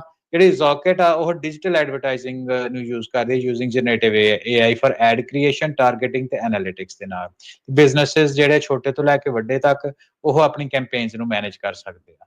ਸੋ ਇਹ ਵੇਖੋ ਕਿ ਰਾਜਕਰਨ ਅਸੀਂ ਹਰਿਆਣੇ ਦੀਆਂ ਕਿੰਨੀਆਂ ਕੰਪਨੀਆਂ ਆ, ਤਾਮਿਲਨਾਡੂ ਦੀਆਂ ਹੋ ਗਈਆਂ। ਸੋ ਡੈਮੋਕ੍ਰੇਟਾਈਜੇਸ਼ਨ ਦੀ ਗੱਲ ਤੇ ਇਹਦੇ ਵਿੱਚ ਇੱਕ ਵੀ ਪੰਜਾਬ ਬੇਸਡ ਕੋਈ ਕੰਪਨੀ ਨਹੀਂ ਹੈਗੀ, ਤੇ ਕਿਉਂ ਨਹੀਂ ਪੰਜਾਬ ਬੇਸਡ ਕੰਪਨੀ, ਹੈ ਨਾ। ਸੋ ਉਹ ਇੱਕ ਵੱਡਾ ਕੁਐਸਚਨ ਮਾਰਕ ਹੈ ਨਾ। ਉਹਦਾ ਆਨਸਰ ਤਾਂ ਮੈਂ ਕੀ ਦੇਣਾ, ਆਨਸਰ ਸਾਰੇ ਸਰੋਤਿਆਂ ਦੇ ਪਤਾ ਹੀ ਆ, ਮਨ ਦੇ ਵਿੱਚ ਉਹਨਾਂ ਨੂੰ ਪਤਾ ਹੀ ਆ, ਨਾ ਪਤਾ ਵੀ ਹੈ ਜਾਂ ਸਵਾਲ ਪੁੱਛਣ ਵਾਲਾ ਆਪਣੇ ਆਪ ਦੇ ਵਿੱਚ ਕਿ ਅਸੀਂ ਇਹ ਸਾਰੇ ਇਕੋਸਿਸਟਮ ਦੇ ਵਿੱਚ ਕਿੱਥੇ ਬੈਠੇ ਹਾਂ। ਸੋ ਕਈ ਕੁਝ ਦੇਖੋ ਚੱਲ ਰਿਹਾ ਆ। ਸੋ ਇਹ ਇਹਨੂੰ ਨਾ ਡੀਮੋਰਲਾਈਜ਼ ਨਹੀਂ ਹੋਣ ਵਾਲੀ ਗੱਲ। ਸੋ ਇਹਦਾ ਮਤਲਬ ਇਹ ਆ ਵੀ ਦੇਖੋ ਕੋਈ ਵੀ ਬੰਦਾ ਕਿਤੋਂ ਵੀ ਬਹਿ ਕੇ ਜੇ ਉਹ ਕਰ ਸਕਦਾ ਤੇ ਤੁਸੀਂ ਵੀ ਕਰ ਸਕਦੇ ਆ, ਆਪਾਂ ਵੀ ਕਰ ਸਕਦੇ ਆ ਜੀ, ਬਿਲਕੁਲ। ਸੋ ਇਹ ਇੱਥੋਂ ਇਹ ਆਪਾਂ ਪੋਜ਼ਿਟਿਵ ਲੈਣਾ ਇਹਦੇ ਵਿੱਚੋਂ, ਇਹ ਚੀਜ਼ ਨੂੰ ਇਹ ਧਿਆਨ ਰੱਖਿਓ। ਆਪਾਂ ਇਹ ਨਾ ਇਹ ਵੀ ਆਪਾਂ ਵੀ ਚੱਲ ਕੋਈ ਨਹੀਂ ਚਲੋ ਪਤਾ ਹੈ ਆਪਾਂ ਨੂੰ, ਪਰ ਉਹਦੇ ਵਿੱਚ ਉਹਦਾ ਨਖੇੜਾ ਕਰਨਾ ਕਿੱਦਾਂ ਆ, ਉਹਦਾ ਸੋਲਿਊਸ਼ਨ ਲੱਭਣਾ ਕਿੱਦਾਂ ਆ, ਉਹ ਦੇਖਣ ਵਾਲੀ ਗੱਲ ਆ। ਅੱਛਾ, ਸਿਲੀਕਨ ਵੈਲੀ ਆਖਿਆ ਜਾਂਦਾ ਕਰਨਾਟਕ ਨੂੰ, ਬੰਗਲੌਰ ਨੂੰ, ਹੈਦਰਾਬਾਦ ਨੂੰ। ਮੈਂ ਵੀ 3 ਸਾਲ ਉੱਥੇ ਬੈਂਗਲੌਰ 'ਚ ਕੰਮ ਕੀਤਾ। ਉਹ ਅਮਰੀਕਾ ਦੀ ਕੰਪਨੀ ਸੀ ਜਿਹਦੇ ਲਈ ਉਸ ਟਾਈਮ ਦੇ ਉੱਤੇ ਇੱਕ ਛੋਟੀ ਜਿਹੀ ਸੀ, ਸਟਾਰਟਅਪ ਹੀ ਸੀਗੀ। ਉਹ IIT ਦਾ ਬੰਦਾ, ਉੱਥੋਂ ਪੜ੍ਹਿਆ, ਇੱਥੇ ਪੜ੍ਹਿਆ ਆ ਕੇ ਬਾਅਦ 'ਚ ਉਹਨੇ ਕੰਪਨੀ ਬਣਾਈ, ਉੱਥੇ ਲੋਕਾਂ ਨੂੰ ਜੋਬ ਵੀ ਦਿੱਤੀ, ਕੰਮ ਵੀ ਉਹਨੇ ਜਿਹੜੀ ਇਨਕਮ ਵੀ ਜਿਹੜੀ ਉਹ ਆਪਣੀ ਜਨਰੇਟ ਕੀਤੀ, ਸਾਰਾ ਕੁਛ ਜਿਸ ਤਰੀਕੇ ਦੇ ਨਾਲ ਉਹਨੇ ਕੀਤਾ। ਸੋ ਇਹ ਜਿਹੜਾ ਇੱਕ ਈਕੋਸਿਸਟਮ ਆ, ਜਿੱਦਾਂ ਤੁਸੀਂ ਹੋਰ ਵੀ ਦੱਸਿਆ ਵੀ ਬਹੁਤ ਸਾਰੀਆਂ ਜਿਹੜੀਆਂ ਵੱਡੀਆਂ ਕੰਪਨੀਜ਼ ਆ ਉਹ ਮਨੀ ਰੱਖਦੀਆਂ, ਫੰਡ ਰੱਖਦੀਆਂ ਵੀ ਇਹ ਪਨਪਣ, ਇਹ ਵਧੀਆ ਹੋਣ, ਇਵੈਂਚੁਅਲੀ ਸਾਨੂੰ ਉਹ ਕੰਮ ਨਾ ਕਰਨਾ ਪਵੇ, ਉਹ ਕੰਮ ਕੀਤਾ ਕਰਾਇਆ ਸਾਨੂੰ ਜਿਹੜਾ ਮਿਲ ਜਾਵੇ। ਇੱਕ ਸਦਰਨ ਇੰਡੀਆ ਦੇ ਵਿੱਚ ਇਦਾਂ ਦਾ ਕੀ ਤੁਹਾਨੂੰ ਕਿਉਂ ਲੱਗਦਾ ਹੈ ਵੀ ਇਹ ਈਕੋਸਿਸਟਮ ਏਡਾ ਥਰਾਈਵਿੰਗ ਕਿਉਂ ਆ? ਹਾਂਜੀ, ਬਹੁਤ ਵਧੀਆ ਸਵਾਲ ਆ। ਸੋ ਆਪਾਂ ਇਹ ਦੇਖਦੇ ਆ ਨਾ, ਅਜੇ ਵੀ ਆਪਣੇ ਜਿਹੜੇ ਪੁਰਾਣੇ ਲੋਕ ਆ, ਖੈਰ ਅਨਫੋਰਚੂਨੇਟ ਗੱਲ ਆਪਾਂ ਮਖੌਲ ਕਰਦੇ ਆ ਨਾ, ਮਦਰਾਸੀ ਆ ਜਾਂ ਇਦਾਂ ਕਰਕੇ ਗੱਲਾਂ ਕਰਦੇ ਆ। ਸੋ ਆਪਾਂ ਉਹ ਸਾਰੇ ਸਿਸਟਮ ਦੇ ਵਿੱਚ ਵੇਖਿਆ ਜਾਏ, ਕਿਉਂਕਿ ਮੈਂ ਕੰਮ ਦੇ ਸਿਲਸਿਲੇ ਵਿੱਚ ਬਹੁਤ ਟਰੈਵਲ ਕਰਦਾ ਇੰਟਰਨੈਸ਼ਨਲੀ। ਸੋ ਉਹਦੇ ਵਿੱਚ ਮੈਂ ਇਹ ਦੇਖਿਆ ਹੁੰਦਾ ਕਿ ਜਿਹੜੇ ਆਪਣੇ ਭੈਣ ਭਰਾ ਸਾਊਥ ਇੰਡੀਆ ਤੋਂ ਹੈਗੇ ਆ, ਉਹਨਾਂ ਨੇ ਕਾਫੀ ਸਿਫਤੀ ਤੌਰ ਦੇ ਉੱਤੇ ਤਰੱਕੀ ਕੀਤੀ ਆ, ਹੈਨਾ। ਤੇ ਇਦਾਂ ਦੇ ਜਿੱਦਾਂ ਆਪਾਂ ਮੈਨੂੰ ਲੱਗਦਾ ਕਿ ਜਿੱਦਾਂ ਆਪਾਂ ਨੈਰੇਟਿਵ ਜਿਹਾ ਬਣਾਉਣਾ ਨਹੀਂ ਚਾਹੀਦਾ ਕਦੇ ਕਿਸੇ ਦੇ ਵੀ। ਆਪਾਂ ਸਰਬੱਤ ਦੇ ਭਲੇ ਵਾਲੇ ਲੋਕ ਆ, ਤੇ ਮੈਨੂੰ ਇਨਫੈਕਟ ਕਈ ਮੇਰੇ ਯਾਰ ਦੋਸਤ ਹੈਗੇ ਜਿਹੜੇ ਉਸ ਪਾਸੇ ਤੋਂ ਬਿਲੋਂਗ ਕਰਦੇ ਆ, ਤੇ ਉਹਨਾਂ ਦਾ ਬਹੁਤ ਹੀ ਵਧੀਆ ਸਤਿਕਾਰ ਦੇ ਨਾਲ, ਹੈ ਨਾ, ਉਹਨਾਂ ਦੇ ਨਾਲ ਬਹੁਤ ਸਤਿਕਾਰਯੋਗ ਸੰਬੰਧ ਆ ਮੇਰਾ ਜੀ। ਸੋ ਉਹਦੇ ਵਿੱਚ ਅਸੀਂ ਸਾਊਥ ਇੰਡੀਆ ਦੀ ਗੱਲ ਕਰਦੇ ਹਾਂ, ਬੈਂਗਲੌਰ ਦੀ ਤੁਸੀਂ ਹੁਣ ਬੈਂਗਲੁਰੂ ਕਹਿੰਦੇ ਉਹਦਾ ਤੁਸੀਂ ਨਾਂ ਲਿਆ। ਉਸ ਤੋਂ ਬਾਅਦ ਕੇਰਲ, ਤਾਮਿਲਨਾਡੂ, ਤੇਲੰਗਾਨਾ ਦੀ ਗੱਲ ਕਰਦੇ ਹਾਂ, ਹੈਦਰਾਬਾਦ ਏਰੀਆ ਦੀ, ਹੈ ਨਾ, ਤੇ ਚੇਨਈ ਦੀ ਗੱਲ ਹੋ ਗਈ। ਉਹਦੇ ਵਿੱਚ ਭਾਵੇਂ ਤੁਸੀਂ ਫਾਈਨੈਂਸ਼ੀਅਲ ਟੈਕਨੋਲੋਜੀ, ਫਿਨਟੈਕ ਦੀ ਗੱਲ ਕਰ ਲਓ, ਲਾਈਫ ਸਾਇੰਸਿਸ ਦੀ, ਰੋਬੋਟਿਕਸ, ਐਗਰੀਟੈਕ, ਜਿਹੜੀ ਮੈਨੂੰ ਕਿ ਵਾਕਈ ਲੱਗਦਾ ਪੰਜਾਬ ਦੇ ਵਿੱਚ ਮਿਸਡ ਓਪਰਚੁਨਿਟੀ ਹੈ। ਖੇਤੀ ਪ੍ਰਧਾਨ ਸੂਬਾ, ਤੇ ਐਗਟੈਕ ਜਿਹੜੀ ਆ ਸਾਡੇ ਤੇ ਚੜਾਈ ਹੋਣੀ ਚਾਹੀਦੀ ਸੀ, ਹੈਨਾ। ਕਲੀਨ ਟੈਕ ਦੀ ਸਾਡੇ ਚੜਾਈ ਹੋਣੀ ਚਾਹੀਦੀ, ਸਮੱਸਿਆ ਕਿੰਨੀ ਪੋਲਿਊਸ਼ਨ ਦੀ। AI ਲੈ ਲਓ, ਇਹ ਸਾਰੇ ਦੇ ਵਿੱਚ ਜਿਹੜਾ ਫਰਟਾਈਲ এনवायरमेंट ਆ ਐਂਟਰਪ੍ਰੈਨਿਓਰਸ ਦੇ ਲਈ, ਉਹਨਾਂ ਦੀ ਗਰੋਥ ਵਾਸਤੇ ਸਾਊਥ ਇੰਡੀਆ ਦੇ ਵਿੱਚ ਐਗਜ਼ਿਸਟ ਕਰਦਾ ਹੈ ਨਾ। ਸੋ ਆਪਾਂ ਗੱਲਬਾਤ ਕਰ ਲੈਂਦੇ ਹਾਂ ਕਿ ਜਿਹੜਾ ਇੰਡੀਆ ਵਾ ਨਾ, 3rd ਲਾਰਜੈਸਟ ਸਟਾਰਟਅਪ ਇਕੋਸਿਸਟਮ ਹੈਗਾ ਦੁਨੀਆ ਦਾ। ਠੀਕ ਹੈ। ਸਿਲੀਕਨ ਵੈਲੀ, ਸ਼ੰਘਾਈ, ਜ਼ਿਊਰਿਕ ਦੀ ਆਪਾਂ ਗੱਲ ਕਰਦੇ ਹਾਂ, ਤੇ ਉਸ ਤੋਂ ਬਾਅਦ 4 ਸਾਊਥ ਇੰਡੀਅਨ ਸਟੇਟਸ ਜਿਹੜੀ ਆ ਕੰਪੀਟੀਸ਼ਨ, ਬਰਾਬਰ ਦਾ ਕੰਪੀਟੀਸ਼ਨ ਦੇ ਰਹੀਆਂ ਗਲੋਬਲ ਲੈਵਲ ਦੇ ਉੱਤੇ, ਜਿਨ੍ਹਾਂ ਵਿੱਚ ਬੈਂਗਲੌਰ ਵਾਲਾ ਏਰੀਆ ਹੈ ਨਾ, ਕੇਰਲਾ, ਤਾਮਿਲਨਾਡੂ ਤੇ ਤੇਲੰਗਾਨਾ। ਸੋ ਆਪਾਂ ਸਭ ਤੋਂ ਪਹਿਲਾਂ ਬੈਂਗਲੌਰ ਤੋਂ, ਜਿੱਦਾਂ ਮੈਂ ਕਿਹਾ, ਗੱਲ ਸ਼ੁਰੂ ਕਰਦੇ ਹਾਂ। ਤੇ ਬੈਂਗਲੌਰ ਦੇ ਵਿੱਚ ਐਂਟਰਪ੍ਰੈਨਿਓਰ ਦੀ ਆਪਾਂ ਹਿੱਸੇ ਦੀ ਗੱਲ ਕਰੀਏ ਕਿ ਇਕੋਸਿਸਟਮ ਦੇ ਵਿੱਚ 158 ਬਿਲੀਅਨ ਜਿਹੜਾ ਵਾ, ਇਹ 2021 ਤੋਂ ਲੈ ਕੇ 223 ਤੱਕ ਇਹਦੀ ਵੈਲਿਊ ਜਿਹੜੀ ਐਗਜ਼ਿਸਟ ਕਰਦੀ ਆ, ਹੈਨਾ। ਇੱਥੇ ਨੰਬਰ ਆਫ ਯੂਨੀਕੌਰਨ ਹੁੰਦੀ, ਜਿਹੜੇ ਨਵੀਆਂ ਸਟਾਰਟਅਪਸ ਹੁੰਦੀਆਂ, ਪ੍ਰੋਮਿਸਿੰਗ ਸਟਾਰਟਅਪਸ ਨੂੰ ਯੂਨੀਕੌਰਨ ਕਹਿ ਦਿੰਦੇ ਆ। ਸੋ ਉਹਦੇ ਲੋਕਲ ਇਸ ਏਰੀਆ ਦੇ ਵਿੱਚ ਹੀ ਤਕਰੀਬਨ 33 ਐਗਜ਼ਿਸਟ ਕਰਦੀਆਂ। ਡੇਟਾ ਹੈਗਾ 2021 ਦੇ ਦੂਜੇ ਹਾਫ ਤੋਂ ਲੈ ਕੇ 2023 ਤੱਕ, ਤਕਰੀਬਨ 2.5 ਸਾਲ ਦਾ ਡੇਟਾ ਹੈਗਾ। ਅਸੀਂ ਗਲੋਬਲ ਐਵਰੇਜ ਦੀ ਗੱਲ ਕਰਦੇ ਹਾਂ ਤਾਂ 3 ਆ, ਤੇ ਇਸ ਏਰੀਆ ਦੇ ਵਿੱਚ 33 ਆ, 11 ਗੁਣਾ, ਹੈ ਨਾ। ਸੌਫਟਵੇਅਰ ਇੰਜੀਨੀਅਰ ਸੈਲਰੀ ਦੀ ਆਪਾਂ ਗੱਲ ਕਰਦੇ ਹਾਂ, ਗਲੋਬਲੀ 47 ਜਿਹੜੀ ਹੈਗੀ ਆ, 47,000 US ਡਾਲਰਸ। ਇਸ ਏਰੀਆ ਵਿੱਚ ਸਿਰਫ ਆਪਾਂ ਨੂੰ 12,000 ਹੀ ਮਿਲ ਦੇ ਵਿੱਚ ਸੌਫਟਵੇਅਰ ਇੰਜੀਨੀਅਰ ਮਿਲ ਜਾਂਦਾ, ਡਾਲਰ ਦੀ ਆਪਾਂ ਗੱਲ ਕਰਦੇ ਹਾਂ। ਅਰਲੀ ਸਟੇਜ ਫੰਡਿੰਗ ਦੀ ਗੱਲ ਕਰੀਏ ਤੇ ਗਲੋਬਲ ਐਵਰੇਜ ਜਿਹੜੀ ਹੈਗੀ 655 ਮਿਲੀਅਨ, ਇਸ ਖਿੱਤੇ ਦੇ ਵਿੱਚ 3.8 ਬਿਲੀਅਨ ਆ, ਹੈ ਨਾ। ਸੋ ਹੋਰ ਵੀ VC ਫੰਡਿੰਗ ਦੀ ਆਪਾਂ ਗੱਲ ਕਰਦੇ ਹਾਂ, ਉਹ ਵੀ ਤਕਰੀਬਨ 32 ਬਿਲੀਅਨ ਆ। ਸੀਰੀਜ਼ ਏ ਰਾਉਂਡ ਹੈਗਾ ਉਹ 8.4 ਮਿਲੀਅਨ ਲੋਕਲ ਆ, ਹੈ ਨਾ, ਜਿਹੜਾ ਵੀ ਫਿਰ ਵੀ ਗਲੋਬਲ ਐਵਰੇਜ ਤੋਂ ਵੱਧ ਆ। ਸੋ ਬੇਸਿਕਲੀ ਆਪਾਂ ਇਹ ਸਾਰੇ ਕੁਝ ਹੋਰ ਵੀ ਡੇਟਾ ਪੁਆਇੰਟਸ ਹੈਗੇ, ਪਰ ਇਹਦੇ ਤੋਂ ਆਪਾਂ ਨੂੰ ਗੱਲ ਕਲੀਅਰ ਹੋ ਜਾਂਦੇ ਆ ਕਿ ਬੈਂਗਲੌਰ ਜਿਹੜਾ ਇੱਕ ਪਾਵਰ ਹਾਊਸ ਹੈਗਾ ਇੰਡੀਆ ਦਾ ਇਨੋਵੇਸ਼ਨ ਤੇ ਟੈਕਨੋਲੋਜੀ ਦਾ। ਹਾਂਜੀ, ਤੇ ਉਹਦੇ ਨਾਲ ਇਹ ਆ ਕਿ ਜਿਹੜੇ ਟੋਟਲ ਦੁਨੀਆ ਭਰ ਦੇ ਵਿੱਚ 40 ਗਲੋਬਲ ਇਕੋਸਿਸਟਮ ਮੰਨੇ ਜਾਂਦੇ ਆ, ਉਹਦੇ ਵਿੱਚ ਬੈਂਗਲੌਰ ਦਾ 21ਵਾਂ ਨਾਮ ਆ। ਠੀਕ ਆ, ਤੇ ਇਹਦੇ ਵਿੱਚ ਜੇ ਇਹਨੂੰ ਜਿੱਦਾਂ ਤੁਸੀਂ ਕਿ ਇੰਡੀਆ ਦੀ ਸਿਲੀਕਨ ਵੈਲੀ ਇਹਨੂੰ ਮੰਨਿਆ ਜਾਂਦਾ, ਤੇ ਇਹਦੇ ਵਿੱਚ ਤਕਰੀਬਨ 80% ਜਿਹੜੀਆਂ ਗਲੋਬਲ IT ਦੇ ਆਫਿਸਿਸ ਇੱਥੇ ਐਗਜ਼ਿਸਟ ਕਰਦੇ ਆ, ਤੇ ਇਹ area 40% India the IT export ਨੂੰ ਜਿਹੜਾ ਉਹ ਰਿਪਰੈਜ਼ੈਂਟ ਕਰਦਾ, ਜਿਹੜਾ ਕਿ ਤਕਰੀਬਨ 76 ਬਿਲੀਅਨ ਸਾਲਾਨਾ ਬਣਦਾ ਡਾਲਰ ਦੇ ਵਿੱਚ, US ਡਾਲਰਸ ਦੇ ਵਿੱਚ। ਸੋ ਇਹ ਇੱਕ ਵੱਡੀ ਹੈਗੀ। ਉਸ ਤੋਂ ਬਾਅਦ ਅਸੀਂ ਗੱਲ ਕਰਦੇ ਹਾਂ ਨਾ, ਇੱਥੇ engineering colleges, IIT Indian institute of sciences ਹੈਗਾ, ਇੰਡੀਅਨ ਇੰਸਟੀਚਿਊਟ ਆਫ ਮੈਡੀਕਲ ਹੈਗਾ ਵਾ, ਬਿਜ਼ਨਸ ਹੈਗਾ ਆ, ਹੈ ਨਾ। ਸੋ ਇਹ ਤਕਰੀਬਨ 90,000 ਇੰਜੀਨੀਅਰਿੰਗ ਗ੍ਰੈਜੂਏਟ ਹਰ ਸਾਲ ਪ੍ਰੋਡਿਊਸ ਕਰਦੇ ਆ। ਹੁਣ ਇਹ ਚੀਜ਼ ਨਾ ਸੋਚਣ ਵਾਲੀ ਹੈ ਰਾਜਗਰ ਨੂੰ, ਆਪਾਂ ਕੰਪੈਰੀਜ਼ਨ ਕਰਦੇ ਆ ਆਪਣੇ ਦੇ ਨਾਲ, ਪੰਜਾਬ ਦੇ ਵਿੱਚ ਵੀ ਤਕਰੀਬਨ 200 ਦੇ ਕਰੀਬ ਇੰਜੀਨੀਅਰਿੰਗ ਕਾਲਜ ਹੈਗੇ, ਹੈ ਨਾ। ਸੋ ਉਹਦੇ ਵਿੱਚ ਵੀ ਜਿਹੜੀ ਪ੍ਰੋਡਕਸ਼ਨ ਹੈਗੀ ਆ, ਪ੍ਰੋਡਕਸ਼ਨ ਚਲੋ ਰੋਂਗ ਵਰਡ, ਪਰ ਪ੍ਰੋਡਿਊਸ ਕਰਦੇ ਆ ਇੰਜੀਨੀਅਰ ਕਿਸੇ ਨਾ ਕਿਸੇ ਲੈਵਲ ਦੇ ਉੱਤੇ, ਹੈ ਨਾ। ਤੇ ਇੰਡੀਆ, ਪੰਜਾਬ ਦੇ ਵਿੱਚ ਵੀ ਆਪਣਾ ਚੰਡੀਗੜ੍ਹ ਦਾ ਪਾਰਕ ਹੈਗਾ, ਮੋਹਾਲੀ ਦਾ ਪਾਰਕ ਹੈਗਾ, ਪਰ ਆਪਾਂ ਇਹ ਸਾਰੇ ਇਨੋਵੇਸ਼ਨ ਦੀ ਜਗ੍ਹਾ ਦੇ ਉੱਤੇ ਕਿੱਥੇ ਆ। ਗੱਲ ਤੇ ਮੈਨ ਪਾਵਰ ਦੀ ਹੁੰਦੀ ਹੈ ਨਾ, ਕਿ ਉਹ ਫਿਰ ਗੱਲ ਜਿਹੜੀ ਉੱਥੇ ਆ ਜਾਂਦੀ ਹੈ। ਆਪਾਂ ਹੁਣ ਕੇਰਲਾ ਦੀ, ਇਸ ਤੋਂ ਬਾਅਦ ਅਗਲਾ ਪਲੇਅਰ ਕੇਰਲਾ ਦੀ ਗੱਲ ਕਰਦੇ ਹਾਂ। ਕੇਰਲਾ ਦੇ ਵਿੱਚ ਦੋ ਜਿਹੜੀਆਂ ਮੇਜਰ ਹਬਸ ਆ, ਕੋਚੀ ਤੇ ਤਿਰੂਵਨੰਤਪੁਰਮ, ਹੈ ਨਾ। ਇਹਦੇ ਵਿੱਚ ਰਾਜਕਰਨ ਦਾ ਜਿਹੜਾ ਇਹ ਗ੍ਰੀਨ ਐਨਰਜੀ ਦੇ ਵਿੱਚ ਇਹਨਾਂ ਦਾ ਕਾਫੀ ਜ਼ੋਰ ਹੈਗਾ। ਜਿਹੜੀ ਦੀ ਫੰਡ ਰੇਜ਼ਿੰਗ ਆ 2023 ਦੀ ਆਪਾਂ ਗੱਲ ਕਰੀਏ, 15% ਇਨਕਰੀਜ਼ ਹੋਈ ਆ, 33.9 ਮਿਲੀਅਨ ਜਿਹੜੀ ਇਥੋਂ ਦੀ ਸਟਾਰਟਅਪਸ ਨੇ ਰੇਜ਼ ਕੀਤਾ, ਹੈ ਨਾ। ਕਿਉਂ? ਕਿਉਂਕਿ ਇੱਕ ਗਵਰਨਮੈਂਟ ਪਾਲਿਸੀਜ਼ ਵੀ ਕੁਝ ਉਦਾਂ ਦੀਆਂ, ਕੇਰਲਾ ਸਟਾਰਟਅਪ ਮਿਸ਼ਨ ਉਹਨਾਂ ਲੈ ਕੇ ਆਂਦਾ ਵਾ ਡੀਪ ਟੈਕ ਦੇ ਵਿੱਚ, ਤੇ 180 ਮਿਲੀਅਨ ਡਾਲਰ ਜਿਹੜਾ ਟੈਕਨੋਸਿਟੀ ਪ੍ਰੋਜੈਕਟ ਦੇ ਉੱਤੇ ਲਾ ਰਿਹਾ। ਇਹਦੇ ਵਿੱਚ ਖਾਸ ਤੌਰ ਤੇ advance manufacturing, robotics, AI, big data analytics ਤੇ ਲਾਈਫ ਸਾਇੰਸਿਸ ਜਿਹੜੀ ਆ ਉਹਦੇ ਉੱਤੇ ਇਹਨਾਂ ਨੇ ਆਪਣਾ ਜ਼ੋਰ ਰੱਖਿਆ ਹੋਇਆ। ਅੱਗੇ ਆਪਾਂ ਗੱਲ ਕਰਦੇ ਤਾਮਿਲਨਾਡੂ ਦੀ, ਤੇ ਤਾਮਿਲਨਾਡੂ ਜਿਹੜੀ ਆ ਸਾਨੂੰ ਪਤਾ ਵੀ ਜੇ GDP ਦੇ ਹਿਸਾਬ ਨਾਲ ਜਾਈਏ ਤਾਂ ਦੂਜੀ ਮੋਸਟ ਵੈਲਥੀਐਸਟ ਸਟੇਟ ਹੈਗੀ ਆ। ਪੰਜਾਬ ਤਾਂ ਕਈ ਸਾਲ ਅਸੀਂ ਦਹਾਕੇ ਪਹਿਲਾਂ ਛੋਟੇ ਹੁੰਦੇ ਸੁਣਦੇ ਹੁੰਦੇ ਸੀ ਨੰਬਰ 1 ਤੇ ਉੱਤੇ ਹੁੰਦਾ ਹੈਗਾ ਸੀ, ਹੁਣ ਤਾਂ ਕਿੱਥੇ ਆ। ਤੇ ਉਸ ਤੋਂ ਬਾਅਦ ਇੱਥੇ ਤਕਰੀਬਨ ਰਾਜਕਰਨ ਇਹਨਾਂ ਦਾ ਸਟੇਟ ਪਾਲਿਸੀ 2023 ਦੇ ਵਿੱਚ ਸਾਹਮਣੇ ਲੈ ਕੇ ਆਏ ਸੀ ਕਿ 2032 ਦੇ ਵਿੱਚ 15,000 ਸਟਾਰਟਅਪ ਜਿਹੜੀਆਂ ਉਹ ਸਾਡੀ ਸਟੇਟ ਵਿੱਚ ਹੋਣਗੀਆਂ।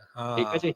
ਸੋ ਉਹਦੇ ਵਿੱਚ ਮਦਰਾਸ ਰਿਸਰਚ ਪਾਰਕ ਲੈ ਕੇ ਆਏ ਆ, ਹੈ ਨਾ। ਇੱਥੇ ਤਾਮਿਲਨਾਡੂ ਨੌਲੇਜ ਸਿਟੀ ਸਾਹਮਣੇ ਲੈ ਕੇ ਆਏ ਆ, ਤੇ ਇਨੋਵੇਸ਼ਨ ਦੇ ਵਿੱਚ ਸਟੇਟ ਦਾ ਕਨਸੈਪਟ ਬਹੁਤ ਹੈ। ਤੇ ਤਾਮਿਲਨਾਡੂ ਮਾਰਚ ਕਰਦਾ ਪਿਆ ਵੀ ਐਜ਼ ਅ ਸਟੇਟ 2030 ਦਾ ਉਹਨਾਂ ਦਾ ਵਿਜ਼ਨ ਆ ਵੀ ਸਾਡੀ ਜਿਹੜੀ ਇਕਨੋਮੀ ਆ 1 ਟ੍ਰਿਲੀਅਨ ਡਾਲਰ ਦੀ ਹੋਏਗੀ, ਇਕੱਲੇ ਤਾਮਿਲਨਾਡੂ ਸਟੇਟ ਦੀ, ਹੈ ਨਾ। ਤੇ ਇਹਦੇ ਵਿੱਚ ਇਹ ਲਾਓ ਵੀ ਇੰਡੀਆ ਜਿਹੜਾ 5 ਟ੍ਰਿਲੀਅਨ ਡਾਲਰ ਦੀ ਗੱਲ ਕਰ ਰਿਹਾ, ਵਿੱਚ 1 ਟ੍ਰਿਲੀਅਨ ਇਕੱਲਾ ਤਾਮਿਲਨਾਡੂ ਕਹਿੰਦਾ ਅਸੀਂ ਕਰ ਰਹੇ ਹਾਂ।